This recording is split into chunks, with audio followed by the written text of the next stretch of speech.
ये कहानी है 38 साल के केनिची हमाडा की, जो लगातार 7 दिनों तक अपने ऑफिस में दिन और रात काम करता रहा, जिस वजह से उसकी तबीयत खराब हो गई और फिर वो काम छोड़कर एक गांव में रहने आ गया और यहाँ आकर वो खेती बाड़ी करने लगा।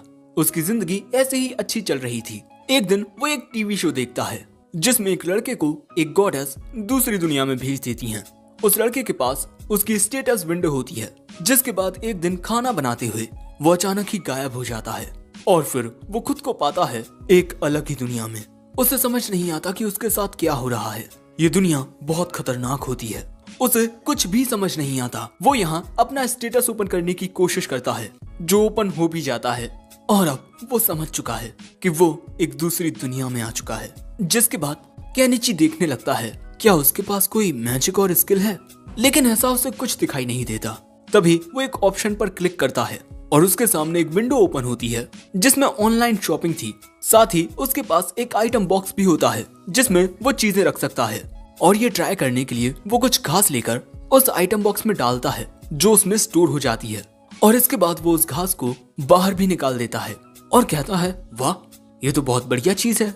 लेकिन तभी उसे भूख लगाती है, इसीलिए वो कुछ ऑर्डर करने के बारे में सोचता है, लेकिन वो ऐसा नहीं कर पाता पर्याप्त बैलेंस ना होने के कारण। साथ ही उसे ये भी पता चलता है कि वो ऑनलाइन शॉपिंग में चीजों को बेच भी सकता है और चीजें बेचकर उसे पैसे मिलेंगे, लेकिन उसके पास तो कुछ बेचने के लिए भी नहीं होता। लेकिन तभी उसकी नजर स्केलेटन के अंदर धसी तलवार पर जाती है, जिसके बाद वो उस तलवार को बेचकर काफी सारे पैसे कमाता है और फिर थोड़ा दूध और ब्रेड खरीदता है। जिसके बाद वो एक शॉवल खरीदकर उस स्केलेटन को जमीन में दफना देता है और उससे कहता है तुम्हारी वजह से आज मेरी जान बच पाई है, शुक्रिया। जिसके बाद केनिची एक साइकिल खरीदकर जंगल से बाहर निकलने लगता है और इसके कुछ देर बाद वो दूध पीता है और फिर आसपास के इलाके का मुआयना करता है और इसके बाद फिर से आगे बढ़ने लगता है और फिर शाम के वक्त एक जगह रुककर अपना छोटा सा कैंप लगाता है। जिसके बाद अपने लिए स्वादिष्ट भोजन बनाता है और जब वो ये खाना खाता है उसे बहुत अच्छा लगता है। लेकिन तभी हम देखते हैं कि वहाँ कुछ मॉन्स्टर्स आ जाते हैं और जैसे ही केनिची उन्हें देखता है वो घबरा जाता है और इसके बाद वो अपने ऑनलाइन स्टोर में कोई हथियार ढूंढने लगता है। वो मॉन्स्टर्स धीरे धीरे उसकी ओर बढ़ रहे थे। जिसके बाद वो कुछ पटाखे और एक गैस टॉर्च खरीद लेता है और इन्हें जलाकर उन भेड़ियों की ओर फेंक देता है। धुएं की वजह से वो भेड़िए केनिची से दूर तो होते हैं लेकिन भागते नहीं। जिसके बाद केनिची किसी और चीज को ढूंढने लगता है और इसके बाद वो एक गुलेल खरीद लेता है और इसके बाद वो उस गुलेल से इन भेड़ियों पर पत्थर मारने लगता है और पत्थर लगने की वजह से वो भेड़िए बेहोश हो रहे थे। ऐसे ही लगातार केनिची गुलेल चलाता रहता है। वो भेड़िए वहाँ से भाग जाते हैं। जिसके बाद केनिची तुरंत अपनी बाइसिकल से यहाँ से भागना शुरू करता है। वो रात के वक्त ही एक टॉर्च की मदद से आगे बढ़ रहा था और ऐसे ही वो रात भर बस आगे बढ़ता रहता है। जिसके बाद सुबह होती है और हम केनिची को एक जगह पड़े हुए देखते हैं। जिसके बाद वो होश में आता है। अब जैसे वो आगे बढ़ने की कोशिश करता है, ये जंगल बहुत घना होता है, इसीलिए वो एक पेड़ पर एक सीढ़ी लगाकर एक दूरबीन से दूर देखने की कोशिश करता है। और हाँ, ये सारा सामान वो ऑनलाइन शॉपिंग से खरीद रहा है। सामने उसे काफी बड़ी दीवार नजर आती है।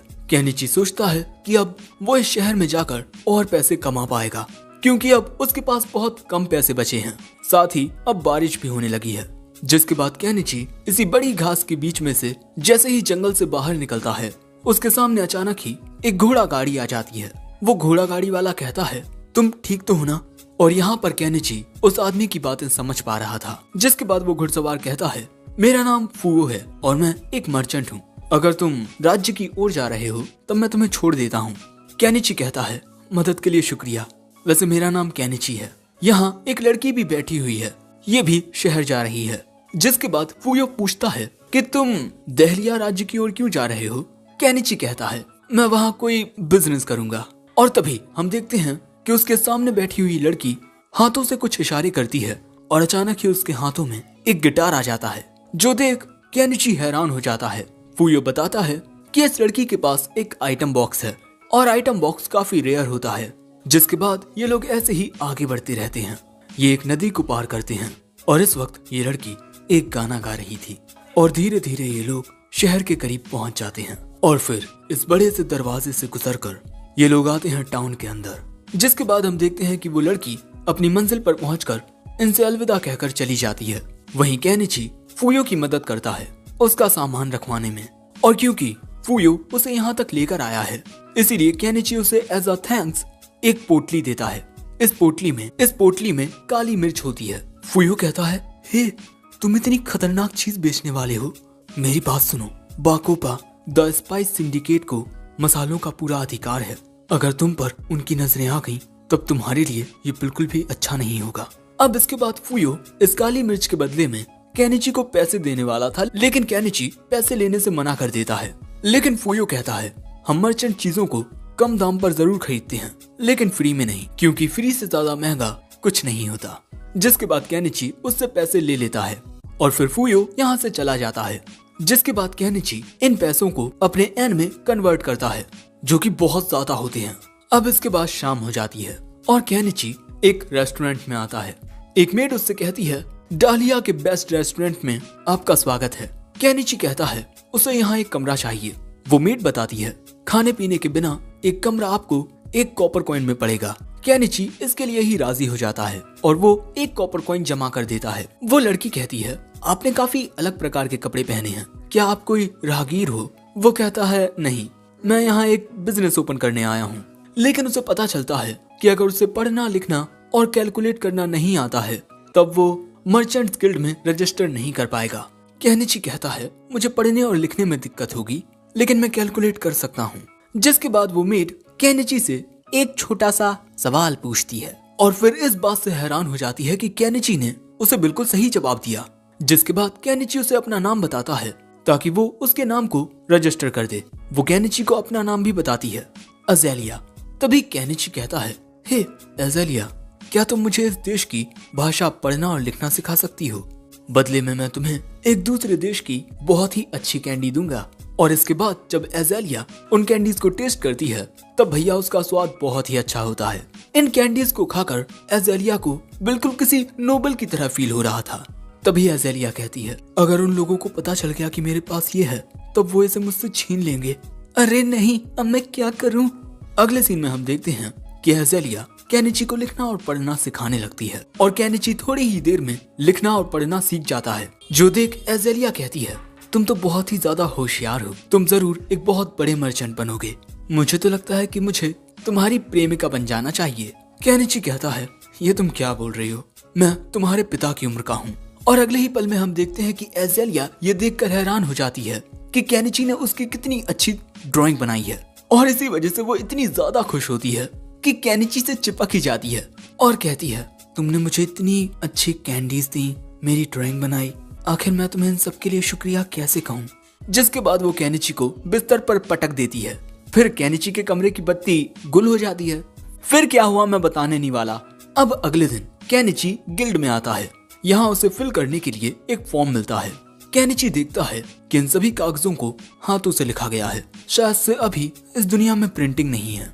जिसके बाद केनिची सभी चीजें लिखकर उस फॉर्म को एक रिसेप्शनिस्ट को दे देता है और उसकी रजिस्ट्रेशन फीस 1 सिल्वर कॉइन होती है। लेकिन ये तो बहुत ज्यादा होते हैं, इसीलिए केनिची कहता है, मैं आपको ये पैसे इंस्टॉलमेंट में दूं तो चलेगा? वो कहती है, हाँ क्यों नहीं। जिसके बाद वो केनिची को उसकी गिल्ड आईडी देती है। हाँ, ये छड़ी उसकी गिल्ड आईडी है। जिसके बाद केनिची एक फाउंटेन के पास आता है और फिर वो इस शहर के बाजार को घूमने लगता है और यहाँ पर अलग अलग चीजों की कीमतें देखने लगता है कि यहाँ कौन सी चीज कितनी कीमत की है। तभी एक लड़की उससे कहती है, अंकल क्या आप ये ट्री कलर फ्रूट खाना चाहेंगे? ये बहुत टेस्टी होते हैं। इनके अलग अलग रंगों को देखकर केनिची कहता है, वाह ये तो काफी अलग हैं। ठीक है, मुझे 1 डजन दे दीजिए। केनिची को वो फल एक थैली में मिलते हैं। उन्हें देख केनिची सोच रहा था, आखिर ये किस तरह के फल हैं। वो उन्हें अपने आइटम बॉक्स में रखकर उनके नाम देखने लगता है। जिसके बाद वो एक फल अज़ेलिया को देता है और फिर अपने कमरे की ओर जाने लगता है। इस फल के लिए अज़ेलिया उसे शुक्रिया कहती है। साथ ही उसे ये भी पता चलता है कि केनिची ने गिल्ड में रजिस्टर कर लिया है। जिसके बाद हम देखते हैं कि केनिची अपने बिस्तर पर लेटकर अपनी गिल्ड आईडी को देख रहा था और ऐसे ही देखते देखते वो वहाँ सो जाता है। अब अगले दिन हम देखते हैं कि अज़ेलिया केनिची को कुछ बनाते हुए देख रही है और थोड़ी ही देर में केनिची अपना काम कर लेता है। उसने थोड़ी कारपेंट्री करके एक बहुत ही अच्छा बिस्तर तैयार कर लिया है। जिसके बाद केनिची इसी तरह लकड़ी से कपड़े टांगने की ये चीजें बनाता है। एजेलिया देखती है कि जिन क्लॉथ स्पिन्स का वो इस्तेमाल करती है ये तो उनसे बहुत ही बढ़िया हैं और वो तो बहुत आसानी से टूट भी जाती हैं। इसीलिए एजेलिया पूछती है, क्या तुम इन्हें बेचने वाले हो?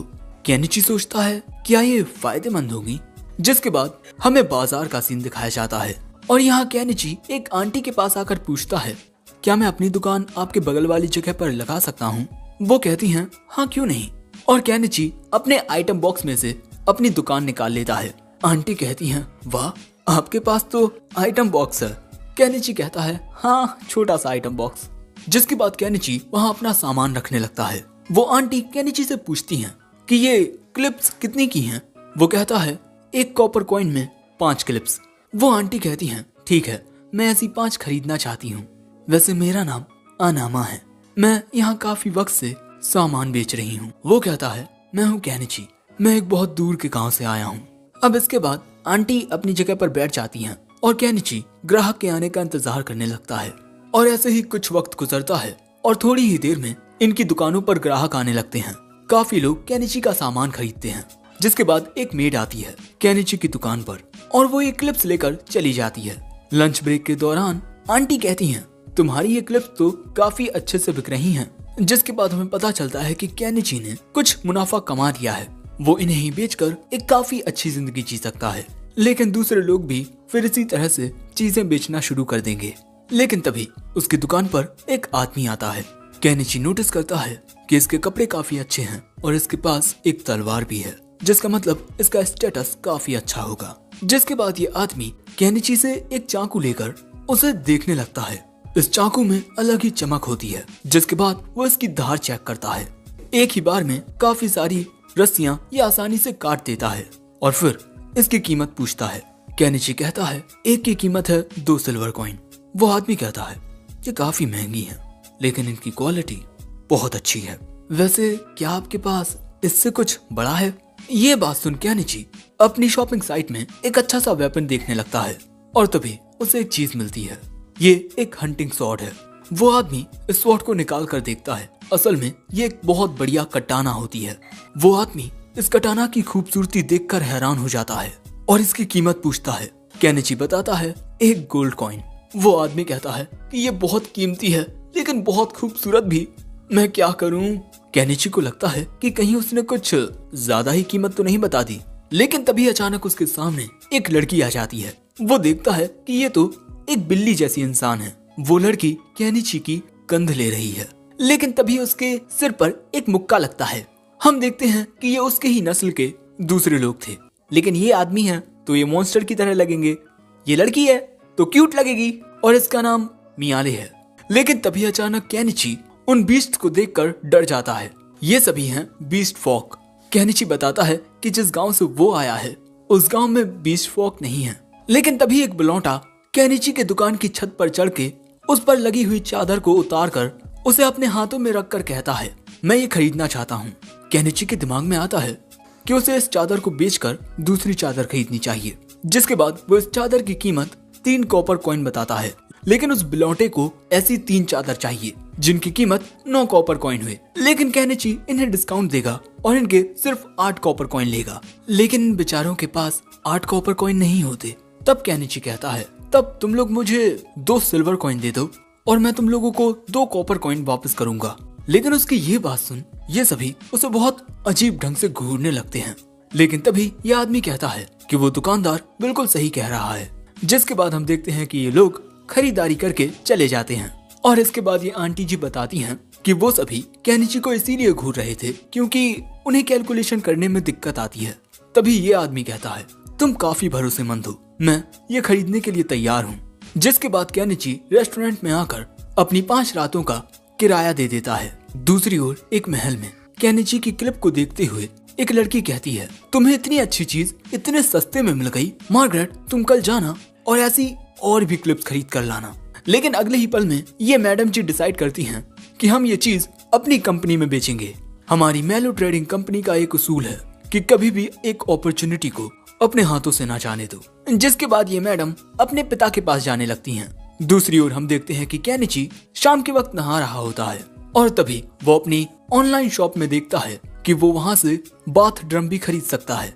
और इसके बाद वो सोचने लगता है कि वो ड्रम में पानी भरकर नीचे से उस पर आग लगाकर पानी को गर्म कर सकता है और उसमें नहा सकता है। अब रात के वक्त वो इसी से रिलेटेड काम करने लगता है और सोचता है कि आखिर उसकी ये ऑनलाइन शॉपिंग वाली चीज काम कैसे करती है, क्योंकि उसकी ये जो स्टेटस विंडो है वो उसके अलावा किसी और को दिखाई नहीं देती। साथ ही केनिची इस विंडो को छू भी सकता है, लेकिन इस विंडो में से आखिर चीजें आती कहां से हैं? कहीं उसके साथ कोई स्कैम तो नहीं हो रहा कि उसे अभी चीजें मिलती रहेंगी, बाद में कोई उसकी आत्मा को उससे छीन लेगा, और आखिर वो इस दूसरी दुनिया में आया ही क्यों है? और इसी बारे में सोचते हुए वो बिस्तर पर लेट जाता है, क्योंकि भैया किसी सवाल का जवाब तो मिलने वाला नहीं है। और इसके बाद हमें जंगल का सीन दिखाया जाता है, जहां हम एक कबूतर जैसे पक्षी को शायद उसके घोंसले में जाते हुए देखते हैं।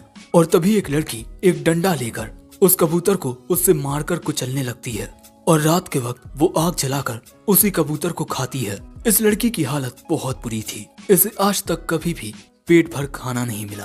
तभी उसे किसी की आवाज आती है, वो घबराकर तुरंत आग को बुझा देती है और जंगल में छुपने के लिए भाग जाती है। और यहीं पर ये एपिसोड 1 एंड होता है। एपिसोड 2 की शुरुआत में हम देखते हैं कि केनिची अपनी ऑनलाइन शॉपिंग से जिरकोनियम और कट ग्लास खरीदकर उनके ऐसे आभूषण बनाकर बेच रहा है, ये सोचते हुए कि भले से ही ये असल हीरे जवाहरात ना हों, लेकिन किसी औरत के मन को तो ये भा ही लेंगे। केनिची हमेशा ही बहुत अच्छे अच्छे आइटम्स लेकर आता है, इसीलिए ये आंटी उससे पूछती हैं कि उसका सप्लायर कौन है। वो कहता है ये तो आंटी जी सीक्रेट है। तभी वहाँ ये मेड आकर कहती है मुझे कुछ क्लॉथ स्पिन्स खरीदने हैं, और केनिची ये सुनकर हैरान हो जाता है कि उसे 100 क्लॉथ स्पिन्स खरीदने हैं। लेकिन वो लड़की मजाक नहीं कर रही, क्योंकि उसके पास पैसे भी होते हैं। जिसके बाद केनिची इन क्लॉथ स्पिन्स को गिनने लगता है। तभी उस मेड की नजर इन आभूषणों पर जाती है, जिसके बाद वो एक नेकलेस को देखती है। केनिची कहता है कि इसकी कीमत 6 छोटे सिल्वर कॉइन है। जिसके बाद वो मेड कहती है मुझे ये खरीदना है, और इसी तरह वो सामान लेकर यहाँ से चली जाती है। जिसके बाद हम देखते हैं कि लगातार केनिची की दुकान का सामान बिकता रहता है, और फिर ऐसे ही शाम हो जाती है। और तभी उसकी दुकान पर ये बीस्ट फॉक आते हैं। केनिची को लगता है कि ये लोग जो कपड़ा यहाँ से खरीद कर लेकर गए थे उसकी कंप्लेन लेकर आए हैं। लेकिन तभी ये कैट गर्ल मियाले केनिची को स्मेल करके कहती है मैं जानती थी तुम में से मसालों की खुशबू आ रही है। और तभी ये सभी बीस्ट फॉक केनिची से कहते हैं प्लीज हम आपके मसाले खरीदना चाहते हैं। मियाले के जरिए हम जान चुके हैं कि आपके पास मसाले हैं। लेकिन तभी आंटी आकर कहती हैं ये यहाँ पर नया है, और अगर बाकोपा की नजरें इस पर आ गई तब इसके साथ बहुत बुरा हो सकता है। जो बात सुन वो सभी बीस्ट फॉक कहते हैं प्लीज आप कुछ कीजिए ना। वहाँ पर जो लोग खड़े होकर ये सब देख रहे थे वो भी कह रहे थे अगर ये बाकोपा की नजरों में आ गया तो वो इसकी हालत बहुत बुरी कर देंगे। अब ये सारी बातें सुनने के बाद केनिची उन लोगों से कहता है मैं तुम सबको मसाले तो नहीं बेच सकता, लेकिन वो खाना जरूर खिला सकता हूँ जिसमें मसाले डरते हैं। हम टाउन की बाहर वाली नदी के पास खाना खाएंगे, ओके? और ये बात सुन वो सभी बहुत ज्यादा खुश हो जाते हैं और केनिची को उठाकर वहाँ से भागकर जाने लगते हैं। अब रात के वक्त हम देखते हैं कि ये सभी नदी किनारे होते हैं। केनिची ने खाना बनाने की सारी सामग्री निकाल ली थी। इनके साथ अनामा आंटी भी होती हैं, और यहाँ अनामा आंटी गाजरों को देखकर हैरान हो गई थी कि ये किस तरह की सब्जियां हैं। जिसके बाद ये बीस्ट फॉक नदी में से कुछ मछलियां पकड़ती हैं। फिर आंटी गाजर काटती हैं और मियाले सूप बनाने लगती है, और केनिची मछली को काट के उस पर मसाले छिड़कता है और फिर सभी कटी हुई सब्जियों को तलता है। और यहाँ पर इन सभी को खाने की बहुत अच्छी खुशबू आ रही थी, और फिर खाना बनकर तैयार हो जाता है। और इन लोगों को ये खाना इतना अच्छा लगता है कि ये उसे भुक्कड़ों की तरह खाने लगते हैं। आंटी भी कहती हैं आज से पहले उन्होंने इतना अच्छा खाना कभी नहीं खाया। तभी ये बीस्ट फॉक कहते हैं काश इतने अच्छे खाने के साथ हमारे पास शराब भी होती। और अगले ही पल में केनिची शराब ऑर्डर कर लेता है और कहता है आज तुम सभी इस पार्टी को अच्छे से एंजॉय करो, लेकिन यहाँ पर जो हुआ वो कभी किसी को मत बताना। जिसके बाद ये सभी शराब पीते हैं। अब यहाँ आंटी कहती हैं इतना अच्छा होना तुम्हारे लिए नुकसानदायक हो सकता है। लेकिन तभी मियाले थोड़ी और शराब लेने आती है। उसे शराब देते हुए केनिची अपना नाम बताकर उससे उसका नाम पूछता है। वो अपना नाम मियाले बताती है। तभी ये लोग भी अपना नाम बताते हैं। इसका नाम है नियांची, ये बीच वाला नियामेलो, और आखिर का नियाकेरो। मियाले कहती है हमें तुमसे मिलकर अच्छा लगा। केनिची कहता है मुझे भी तुम सबसे मिलकर अच्छा लगा। जिसके बाद ये तीनों अपने कपड़े उतारने लगते हैं, और फिर मियाले भी अपने कपड़े उतार कर पानी में बाकी सबके साथ कूद जाती है। तभी केनिची उन सभी को एक साबुन देता है, जिसके बाद ये लोग साबुन भी लगाते हैं और इन सभी को नहाने में बहुत मजा आ रहा था। जिसके बाद केनिची टॉवल से मियाले को पोंछता भी है, जिसके बाद ये सभी थकान के मारे सो जाते हैं। लेकिन मियाले केनिची के ऊपर जाकर सोती है। और दोस्तों, आज रात तारे बहुत प्यारे लग रहे थे। अब अगले दिन एज़ेलिया केनिची से पूछती है कि कल रात वो कहाँ था। केनिची बताता है कि कल रात मैं टाउन के बाहर कुछ बीस्ट फॉक के साथ घूम रहा था। एज़ेलिया कहती है, तुम बीस्ट वुमेन के साथ घूम सकते हो, पर मेरे साथ नहीं, हाँ? जिसके बाद वो केनिची की शर्ट साफ करती है और उसमें से मियाले के रेशे बाहर गिरते हैं और फिर एज़ेलिया यहाँ से चली जाती है। और अब शायद वो केनिची से नाराज हो गई है। अब इसके बाद केनिची अपनी दुकान लगाता है और यहाँ वो मेड आती है अपनी मालकिन के साथ, और ये मोहतरमा काफी खूबसूरत होती हैं। और जब ये दोनों केनिची की दुकान पर आती हैं, केनिची उस मेड को देख पूछता है, क्या तुम सामान लेने के लिए आई हो? जिसके बाद वो मेड केनिची से ये नेकलेस खरीद लेती है। जिसके बाद ये मोहतरमा उस नेकलेस को अच्छे से देखने लगती हैं और फिर वहाँ पर रखे हुए बाकी के आभूषणों को भी देखने लगती हैं। इनमें लगा हुआ पॉलिश्ड कांच बिल्कुल हीरे की तरह लग रहा है। जिसके बाद ये केनिची से कहती हैं, अगर तुम्हारे पास ऐसा ही और सामान है तब मैं उसे देखना चाहती हूँ। जिसके बाद केनिची अपने आइटम बॉक्स से कुछ और नेकलेसेस बाहर निकालता है। ये मोहतरमा देखकर हैरान हो जाती हैं कि केनिची के पास एक आइटम बॉक्स भी है। और इसके बाद वो उससे कहती हैं, मैं तुम्हारे साथ कुछ बात करना चाहती हूँ। मैं प्रिमूला हूँ, मेलो ट्रेडिंग कंपनी के मालिक की बेटी, और मैं चाहती हूँ कि तुम मेरे पिता से मिलो। तभी आंटी केनिची को बताती हैं कि ये लोग डालिया के सबसे बड़े ट्रेडर्स हैं और जो बॉस मेलो हैं वो एक बहुत ही अच्छे इंसान हैं। जिसके बाद हम देखते हैं कि केनिची एक घोड़ा गाड़ी में बैठकर इन दोनों के साथ जाने लगता है। और यहाँ मेड मार्गरेट केनिची को एक कपड़ा देती है। वो देखता है कि इसमें क्लॉथ स्पिन्स हैं। प्रिमूला बताती है कि उसने एक क्राफ्टमैन से इन क्लॉथ स्पिन को रिक्रिएट करवाया है, लेकिन वो बीच का मेटल पार्ट नहीं बना पाया और उसने कहा कि इसे बनाने के लिए एडवांस टेक्नोलॉजी का यूज किया गया है। जिसके बाद ये सभी प्रिमूला के मेंशन तक पहुंच जाते हैं और ये देख केनिची सोचता है कि नोबल्स की जिंदगी कितनी आलीशान होती है। जिसके बाद उसकी मुलाकात प्रिमूला के पिता मेलो ट्रेडिंग कंपनी के मालिक मेलो से होती है। केनिची उन्हें अपना नाम बताता है, ये कहते हुए कि मैं यहाँ आपकी बेटी के कहने पर आया हूँ। जिसके बाद हम देखते हैं कि मिस्टर मेलो केनिची के आभूषणों को देखने लगते हैं और प्रिमूला के जरिए उन्हें यह भी पता चलता है कि केनिची के पास एक आइटम बॉक्स है। और जब वो केनिची से इस बारे में पूछते हैं तब वो कहता है कि हाँ, लेकिन वो बस एक छोटा सा आइटम बॉक्स है। लेकिन तभी केनिची को पता चलता है कि मिस्टर मेलो के पास भी एक आइटम बॉक्स है। वो कहते हैं, मैं अपने आइटम बॉक्स के जरिए ही अपनी ट्रेडिंग कंपनी को इतना बड़ा बना पाया हूँ। केनिची कहता है, मैं तो अपने आइटम बॉक्स में फालतू का सामान रखता हूँ। और इसके बाद वो पूछता है, तो आपने मुझे यहाँ क्या बात करने के लिए बुलाया है? मिस्टर मेलो कहते हैं, मैं चाहता हूँ कि तुम मेरी मेलो ट्रेडिंग कंपनी के लिए एक सप्लायर बन जाओ। केनिची कहता है, अगर आप मेरी दुकान के सामान को बेचना ही चाहते हैं तब आप उसे मेरी दुकान से कम दाम पर खरीद कर बाजार में महंगे में बेच सकते हैं। वो कहते हैं, अगर हमने ऐसा किया तब क्या तुम्हें अच्छा लगेगा? नहीं ना। और इसके अलावा हो सकता है कि हमारे राइवल्स भी तुम्हें कोई बड़ा ऑफर देकर बहलाने फुसलाने की कोशिश करें, और मैं नहीं चाहता कि ऐसा हो। हमारी मेलो ट्रेडिंग कंपनी के सक्सेस सीक्रेट्स में से एक है कि अपने सामने के प्रॉफिट को देखकर कभी अंधे मत हो जाओ। हो सकता है कि आगे चलकर तुम्हें कोई बेहतर अपॉर्चुनिटी मिल जाए, और अगर आप मेरे ऑफर के लिए तैयार हो जाते हैं तब मैं आपको बिक्री का 50% दूंगा। उन्हें लग रहा था कि केनिची इतने में नहीं मानेगा, लेकिन वो हामी भर देता है। जिसके बाद ये दोनों हाथ मिलाकर अपनी डील पक्की कर लेते हैं। जिसके बाद केनिची उन्हें अपने कुछ प्रोडक्ट दिखाता है और ये सब प्रिमूला को तो बहुत अच्छे लगते हैं। पिताजी, क्या मैं इन्हें खरीद सकती हूँ? वो कहते हैं, हाँ क्यों नहीं। और अब प्रिमूला कहती है, मिस्टर केनिची, मैं आपको इनके बदले में 10 गोल्ड कॉइन दूंगी। केनिची 10 गोल्ड कॉइन को एन में कन्वर्ट करने लगता है, जो कि बहुत ज्यादा होते हैं। जिसके बाद प्रिमूला उन्हें खरीद लेती है और इसी तरह थोड़े ही वक्त में केनिची का जो ऑनलाइन शॉपिंग में बैलेंस है वो 8 डिजिट से ज्यादा का हो गया। इसीलिए केनिची अपने लिए एक घर खरीद लेता है। जिसके बाद हम देखते हैं कि केनिची टाउन से बाहर जाने लगता है। वो पुल को पार करते हुए जंगल में आ जाता है और इस जंगल के अंदर जाने लगता है, क्योंकि अपनी दुनिया में भी वो ऐसे ही एक जंगल के बीच घर बनाकर वहाँ रहने लगा था और उसे यहाँ जंगल के बीच एक जगह मिल जाती है। और हाँ, वो एज़ेलिया को बता चुका है कि अब वो जंगल में जाकर रहेगा। एज़ेलिया ने उसे बताया कि वहाँ पर खतरा हो सकता है। उसका सामना तो केनिची पहले ही कर चुका है, इसीलिए वो कहता है कि मैं अपना घर शहर की दीवारों से ज्यादा दूर नहीं बनाऊंगा। जो सुन एज़ेलिया कहती है, तुम ना बहुत अजीब हो। जिसके बाद केनिची जंगल में घास काटता है और फिर एक दूसरा काम करने लगता है। काफी देर तक काम करने के बाद वो थोड़ा दूध पीता है। उसने अपने आने जाने के लिए एक रास्ता बना लिया है। जिसके बाद वो एक चेन सॉ से पेड़ काटना शुरू करता है। वो काफी सारे पेड़ काट लेता है, लेकिन अब उसके सामने एक बहुत ही मोटा पेड़ होता है।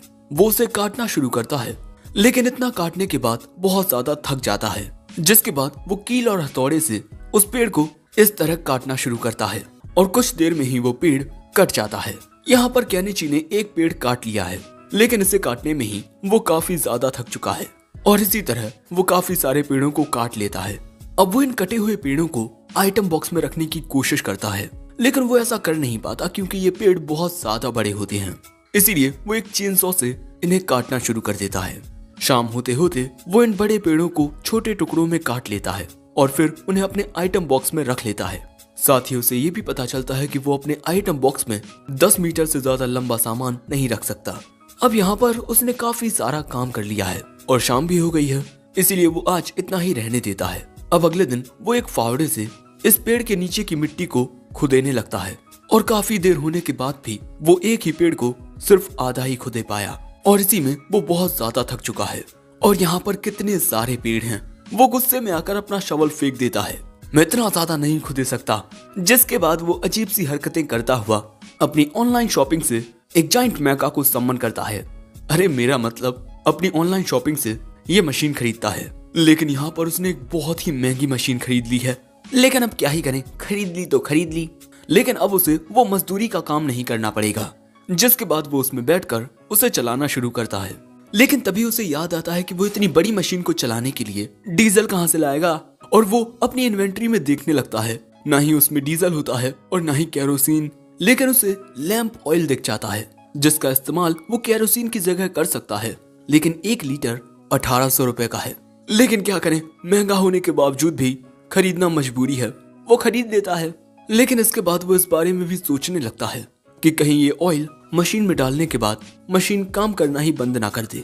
इसी वजह से अब वो एक डीजल जनरेटर मशीन को भी ऑर्डर कर लेता है, लेकिन उसका मैनुअल तो वो पढ़ ही नहीं पाता और फिर वो डीजल जनरेटर में लैंप ऑयल डालने लगता है और उसकी ये मशीन काम कर जाती है। वो बहुत खुश होता है। जिसके बाद वो एक ड्रम केबल खरीद कर रात में काम करने के लिए वहां पर 2 बल्ब उजाल लेता है। अब क्योंकि उसने सारा दिन बहुत मेहनत की है, इसीलिए वो नदी में आकर नहाने लगता है। लेकिन भैया उसे मच्छर बहुत काट रहे हैं। एज़ेलिया ने उससे कहा था कि उसे बग रिपेलेंट मैजिक स्टोन खरीद लेना चाहिए। जिसके बाद वो उसे खरीदने के लिए एक टूल शॉप में आता है। यहाँ पर एक बूढ़ा मेज होता है। केनिची कहता है, मैं भी आपकी तरह एक दुकानदार हूँ, लेकिन मैं बाहर से आया हूँ। वो मेज कहता है, ओह तुम बाहर से आए हो, अगर तुम्हारे पास बेचने के लिए अच्छे प्रोडक्ट्स हैं तब मैं उन्हें अच्छी कीमत पर खरीद सकता हूँ। केनिची कहता है, मैं यहाँ बेचने नहीं बल्कि खरीदने आया हूँ बग रिपेलेंट मैजिक स्टोन्स, लेकिन एक स्टोन 3 सिल्वर कॉइन्स का है। अब क्योंकि ये बहुत ज्यादा महंगा होता है, इसीलिए केनिची कहता है, क्यों ना हम आइटम्स को एक्सचेंज कर लें, मैं आपको मेरे देश के ये फल दे सकता हूँ। मेज कहता है, मैंने आज से पहले ऐसे फल कभी नहीं देखे, लेकिन फिर भी मैं इन्हें ले लेता हूँ। अगले सीन में हम देखते हैं कि आंटी केनिची को उस बुढ़े के बारे में बताती हैं कि वो बहुत ही ज्यादा समझदार है। डालिया में उसे एक चलता फिरता एनसाइक्लोपीडिया कहा जाता है और अगर केनिची उससे दोस्ती कर ले तो ये उसके लिए काफी अच्छा हो सकता है। लेकिन यहाँ केनिची एक वांटेड पोस्टर को देख रहा था। इस बंदे का नाम शागा है। ये इस एरिया में मौजूद बैंडिट्स का लीडर है। दूसरी ओर जंगल में हमें एक सौदेबाजी दिखाई जाती है। एक आदमी कुछ पैसे लेकर इस बच्ची को बेच देता है। इस बच्ची को हमने एपिसोड 1 के एंड में देखा था। जिसके बाद वो आदमी यहाँ से चला जाता है और ये बच्ची अपने नए मालिक की घोड़ा गाड़ी में बैठने जाती है। लेकिन वहां पर इसी की तरह काफी सारे गुलाम थे। जिसके बाद ये बच्ची उन्हीं के पास जाकर बैठ जाती है। ये घोड़ा गाड़ी आगे चलती है, लेकिन तभी अचानक इन पर हमला हो जाता है। घोड़ा गाड़ी पलट जाती है और इन गुलामों को खरीदने वाले को भी मार दिया जाता है। ये डाकू थे और ये था वही शागा, बैंडिट्स का लीडर। जिसके बाद अगले दिन हम देखते हैं कि केनिची अपनी इस मशीन के जरिए काफी आसानी से उन पेड़ों को उखाड़ पा रहा था और फिर वो उन्हें उखाड़ कर दूर फेंक देता है अब तो उसे ये काम करने में भी मजा आ रहा है।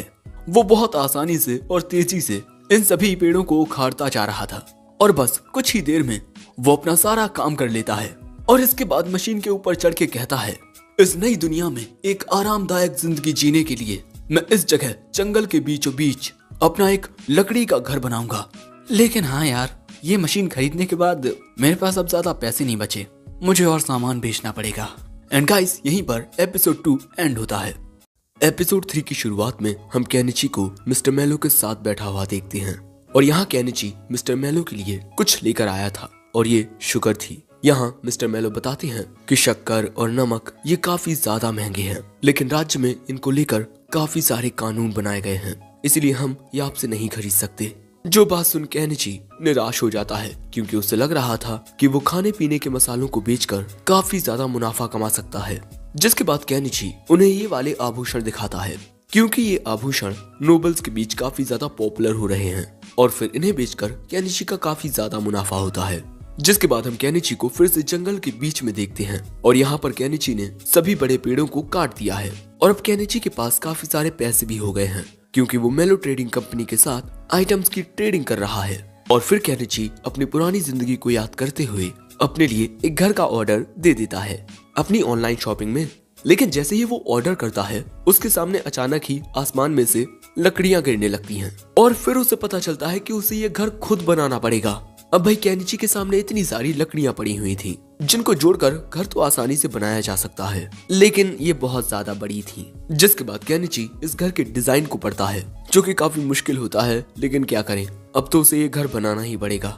ऐसे ही फिर धीरे धीरे केनिची काम करना शुरू करता है। लेकिन तभी यहाँ से ये बीस्ट फॉग गुजरते हैं जिनको केनिची ने खाना खिलाया था, इसीलिए वो भी यहाँ केनिची की मदद करने के लिए रुक जाते हैं। ऐसे ही दिन में कुछ देर काम करने के बाद केनिची अपनी दुकान संभालता है और फिर ऐसे ही कई हफ्ते गुजर जाते हैं। हम देखते हैं कि घर लगभग पूरा बनकर तैयार होने ही वाला है, लेकिन सब कुछ करने में भाई केनिची को 1 महीना लग गया। लेकिन हाँ, अब उसका घर बनकर तैयार है और फिर केनिची बीस्ट फॉग के साथ रात में घर के पूरा बनने का जश्न मनाता है। जिसके बाद आज रात केनिची अपने घर के बिस्तर पर ही सोता है, लेकिन यहाँ पर इलेक्ट्रिसिटी नहीं है और अभी भी घर का काफी अंदरूनी काम बचा हुआ है। जिसके बाद अपने घर के चारों ओर ये बगीचा टाइप बनाने में और बाकी की चीजें पूरी करने में केनिची को फिर से 1 महीना लग गया और बिजली के लिए उसने यहाँ पर सोलर पैनल्स लगा लिए हैं और घर के बगल में ही उसने नहाने के लिए अपना ड्रम बाथ भी बना लिया है, जिसमें नहाते वक्त वो बहुत ज्यादा खुश होता है। लेकिन इस बड़े से ड्रम को भरने के लिए केनिची कई बार गैसोलीन टैंक्स में नदी से पानी भर कर लाया है और आज केनिची इस दुनिया में आने के बाद पहली बार सही से नहा रहा है और अब से केनिची की असली जिंदगी शुरू होगी जहां वो अपनी जिंदगी मजे से जिएगा। जिसके बाद वो अगले दिन एज़ेलिया को आकर बताता है कि उसने जंगल के बीचों बीच अपने लिए एक घर बना लिया है और तुमने अब तक यहाँ पर मेरा ख्याल रखा, इसके लिए शुक्रिया। जिसके बाद केनिची वहाँ से जाने लगता है, लेकिन केनिची को जाते हुए देख एज़ेलिया खुश नहीं होती। फिर अगले दिन एक नई सुबह के साथ केनिची उठता है और फिर अपना मुंह धोकर अपनी साइकिल लेकर इस दूसरी दुनिया की खूबसूरती को कैमरे में कैप्चर करने के लिए वो निकल पड़ता है। लेकिन ऐसे ही जब वो साइकिल से जा रहा था तभी उसकी साइकिल के सामने एक तीर आकर लगता है, जिस वजह से केनिची साइकिल से नीचे गिर जाता है और तभी उसके सामने कुछ और तीर आकर लगते हैं, इसलिए केनिची एक पेड़ के पीछे जाकर छुप जाता है।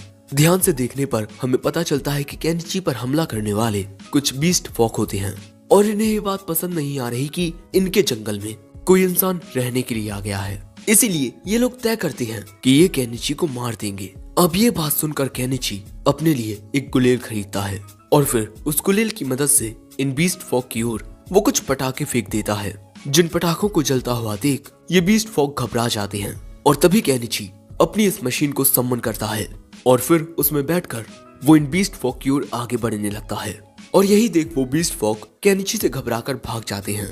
अब केनिची इससे पहले कि कुछ समझ पाता उसे कुछ आवाज आती है। वो देखता है कि उन बीस्ट फॉग के तीरों से यहाँ एक लेपर्ड घायल हो गया है, लेकिन करीब से आने पर वो देखता है कि ये तो एक बड़ी सी बिल्ली है, जंगली बिल्ली, और केनिची को अपने पास देख वो उस पर गुर्राने लगती है, लेकिन घायल होने की वजह से वो वहीं गिर पड़ती है। जिसके बाद केनिची खुद को पूरी तरह से तैयार करके उसके अंदर से वो तीर निकालता है और फिर उसके बाद उसके जख्म को सैलाइन सॉल्यूशन से साफ करता है। फिर वो एक इंजेक्शन के जरिए उसके मुंह में दवाई डालता है और फिर उसके घाव पर भी एंटीबायोटिक लगाता है। लेकिन अब केनिची इसे बीच जंगल में छोड़कर नहीं जा सकता था, क्योंकि कोई दूसरा जंगली जानवर ऐसी जख्मी हालत में इस पर हमला कर सकता है, जिसके बाद केनिची उसे अपने साथ ले जाने लगता है। लेकिन हाँ दोस्तों, केनिची लिविंग क्रिएचर्स को अपने आइटम बॉक्स में नहीं रख सकता, जिसके बाद वो अपने घर पर लाकर इसे यहाँ लेटा देता है।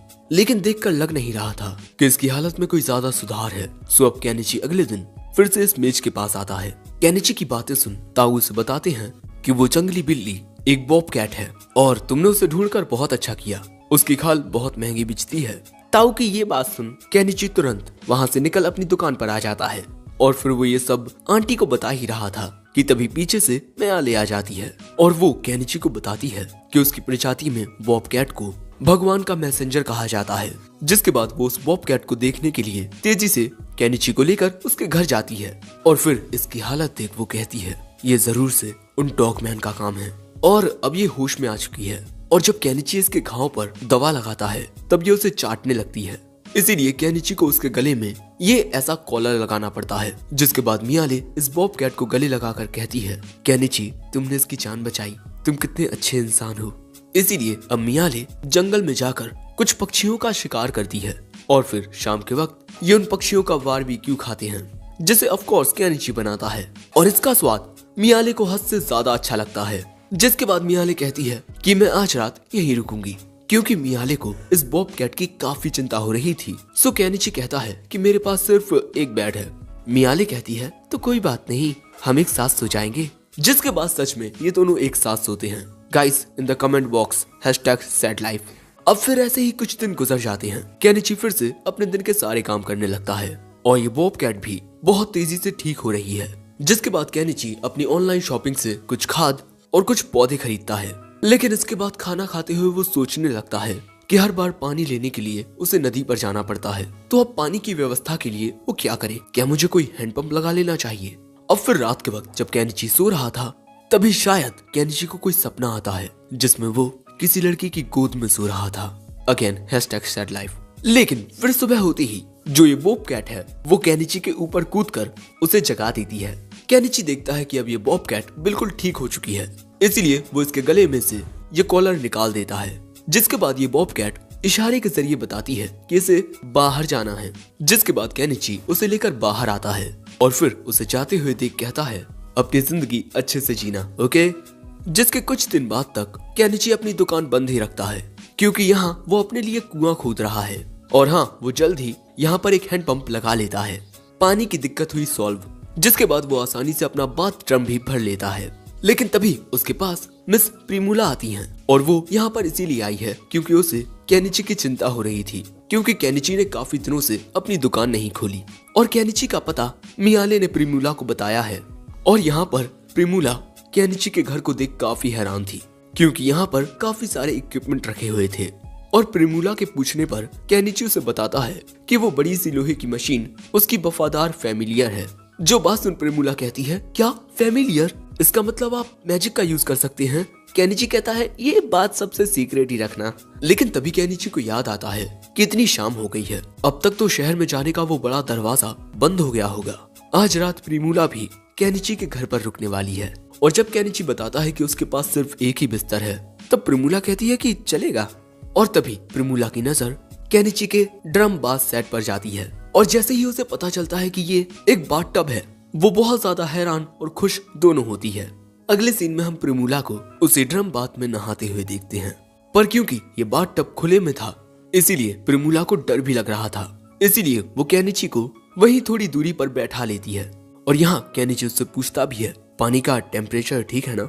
वो कहती है हाँ ये बहुत अच्छा है। जिसके बाद केनिची कहता है तुम यहाँ नहा लो, मैं थोड़ी दूर जाकर खड़ा हो जाता हूँ। लेकिन वो घबरा कर कहती है नहीं आप यहीं रुकिए। जो बात सुन केनिची कहता है अगर तुम्हें इतना ही डर लग रहा था तो कभी और नहा लेती। लेकिन वो कहती है हमारी मेरो ट्रेडिंग कंपनी के कुछ उसूलों में से एक है कि कभी भी एक अपॉर्चुनिटी को जाने मत दो, क्योंकि हो सकता है कि फिर वो अपॉर्चुनिटी कभी वापस ना आए।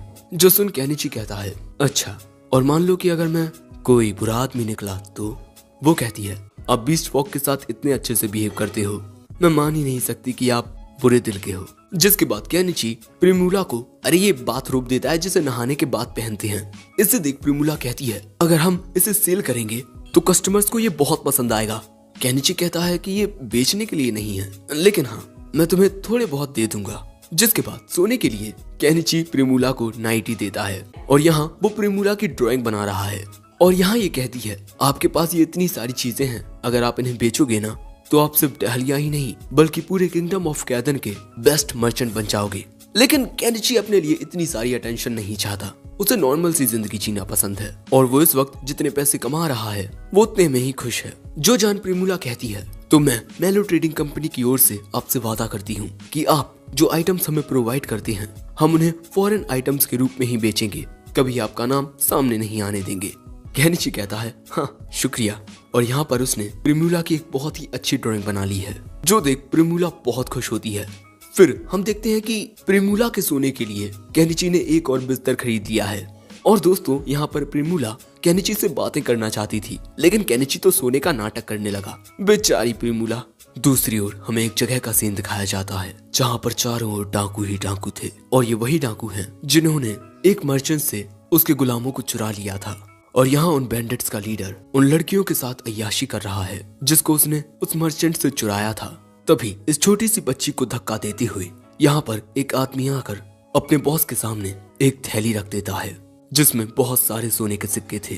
दोस्तों उसे एक काम मिला है, लेकिन वो क्या काम है ये बाद में पता चलेगा। दूसरी ओर केनिची प्रिमूला के साथ सिटी में आ जाता है और यहाँ पर वो सोच रहा था कि अब वो प्रिमूला के पिता को क्या जवाब देगा, क्योंकि सारी रात प्रिमूला उसके घर पर रही। लेकिन मिस्टर मेलो का बड़ा नॉर्मल सा रिएक्शन होता है, मेरी बेटी का ख्याल रखने के लिए शुक्रिया। वहीं मिस्टर मेलो ये भी कहते हैं पता नहीं मेरी बेटी किसके ऊपर गई है। वो कहती है आपके ऊपर पिताजी। जिसके बाद मिस्टर मेलो इन कपड़ों पर नजर डालते हैं जैसे बाथरोब या नाइटी और वो देखते हैं कि ये कपड़े तो बहुत ही अच्छे मटेरियल से बने हुए हैं। जिसके बाद केनिची इन्हें लड़कियों की ये सेक्सी कपड़े दिखाता है। ऐसे कपड़े लड़कियां अपने बाबू के सामने पहनती हैं ताकि वो उनके दीवाने हो जाएं। लेकिन तभी केनिची को समझ आता है कि उसने मिस्टर मेलो के सामने कुछ ज्यादा ही जानकारी दे दी, इसीलिए वो तुरंत उस ड्रेस को अपने आइटम बॉक्स में डाल लेता है। तभी वहाँ पर मार्गरेट काफी सारी बुक्स लेकर आती है, ये खातों की बुक्स हैं और यहाँ पर मिस्टर मेलो को इन सभी लेजर्स को यानी कि खातों को फिर से लिखना है।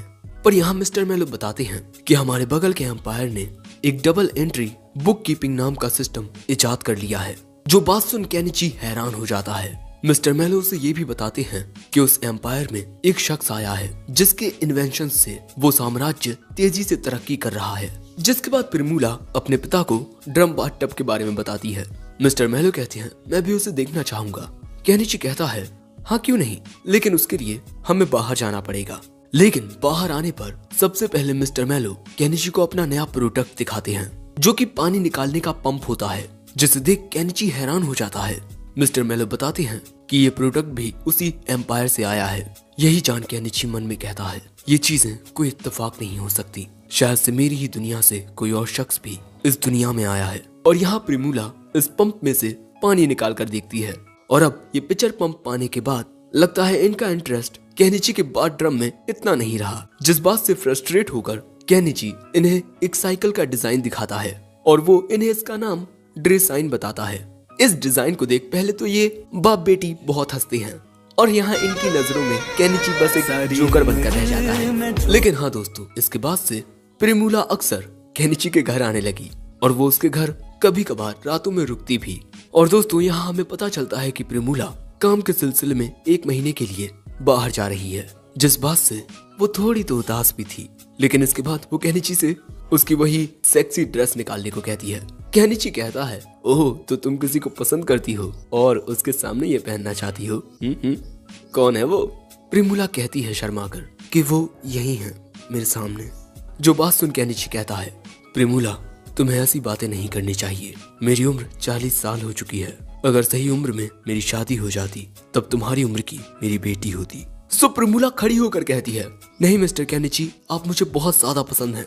केनिची दूसरी ओर मुंह करके कहता है तुम्हारे पिता इस बारे में क्या कहेंगे? वो कहती है मेरे पिता इसके खिलाफ नहीं है। केनिची कहता है देखो प्रिमूला, मैं इस वक्त तुम्हें तुम्हारे सवाल का जवाब नहीं दे सकता। जो सुन प्रिमूला कहती है ठीक है, लेकिन क्या आप मेरे साथ सो भी नहीं सकते? जिसके बाद ये दोनों एक साथ सोते हैं। लेकिन हाँ, कुछ करते नहीं है। फिर अगला दिन होते ही प्रिमूला अपने काम के सिलसिले में यहाँ से चली जाती है। केनिची उसे अलविदा भी करता है, जिसके बाद वो अपने घर पर वापस आ जाता है। लेकिन तभी उसके पास ये महाशय आते हैं और तुम्हें याद होगा कि इन्हीं महाशय ने केनिची के पास से एक तलवार खरीदी थी और ये महाशय है नॉर्सपॉल द नाइट। और ये यहाँ इसीलिए आया है क्योंकि इसने अफवाहें सुनी हैं कि जंगल के बीचों बीच कोई अजीब सा आदमी रहने लगा है, पर असल में ये तो केनिची है। लेकिन यहाँ ये पूछता है कि ये चीज क्या है, ये सोलर पैनल।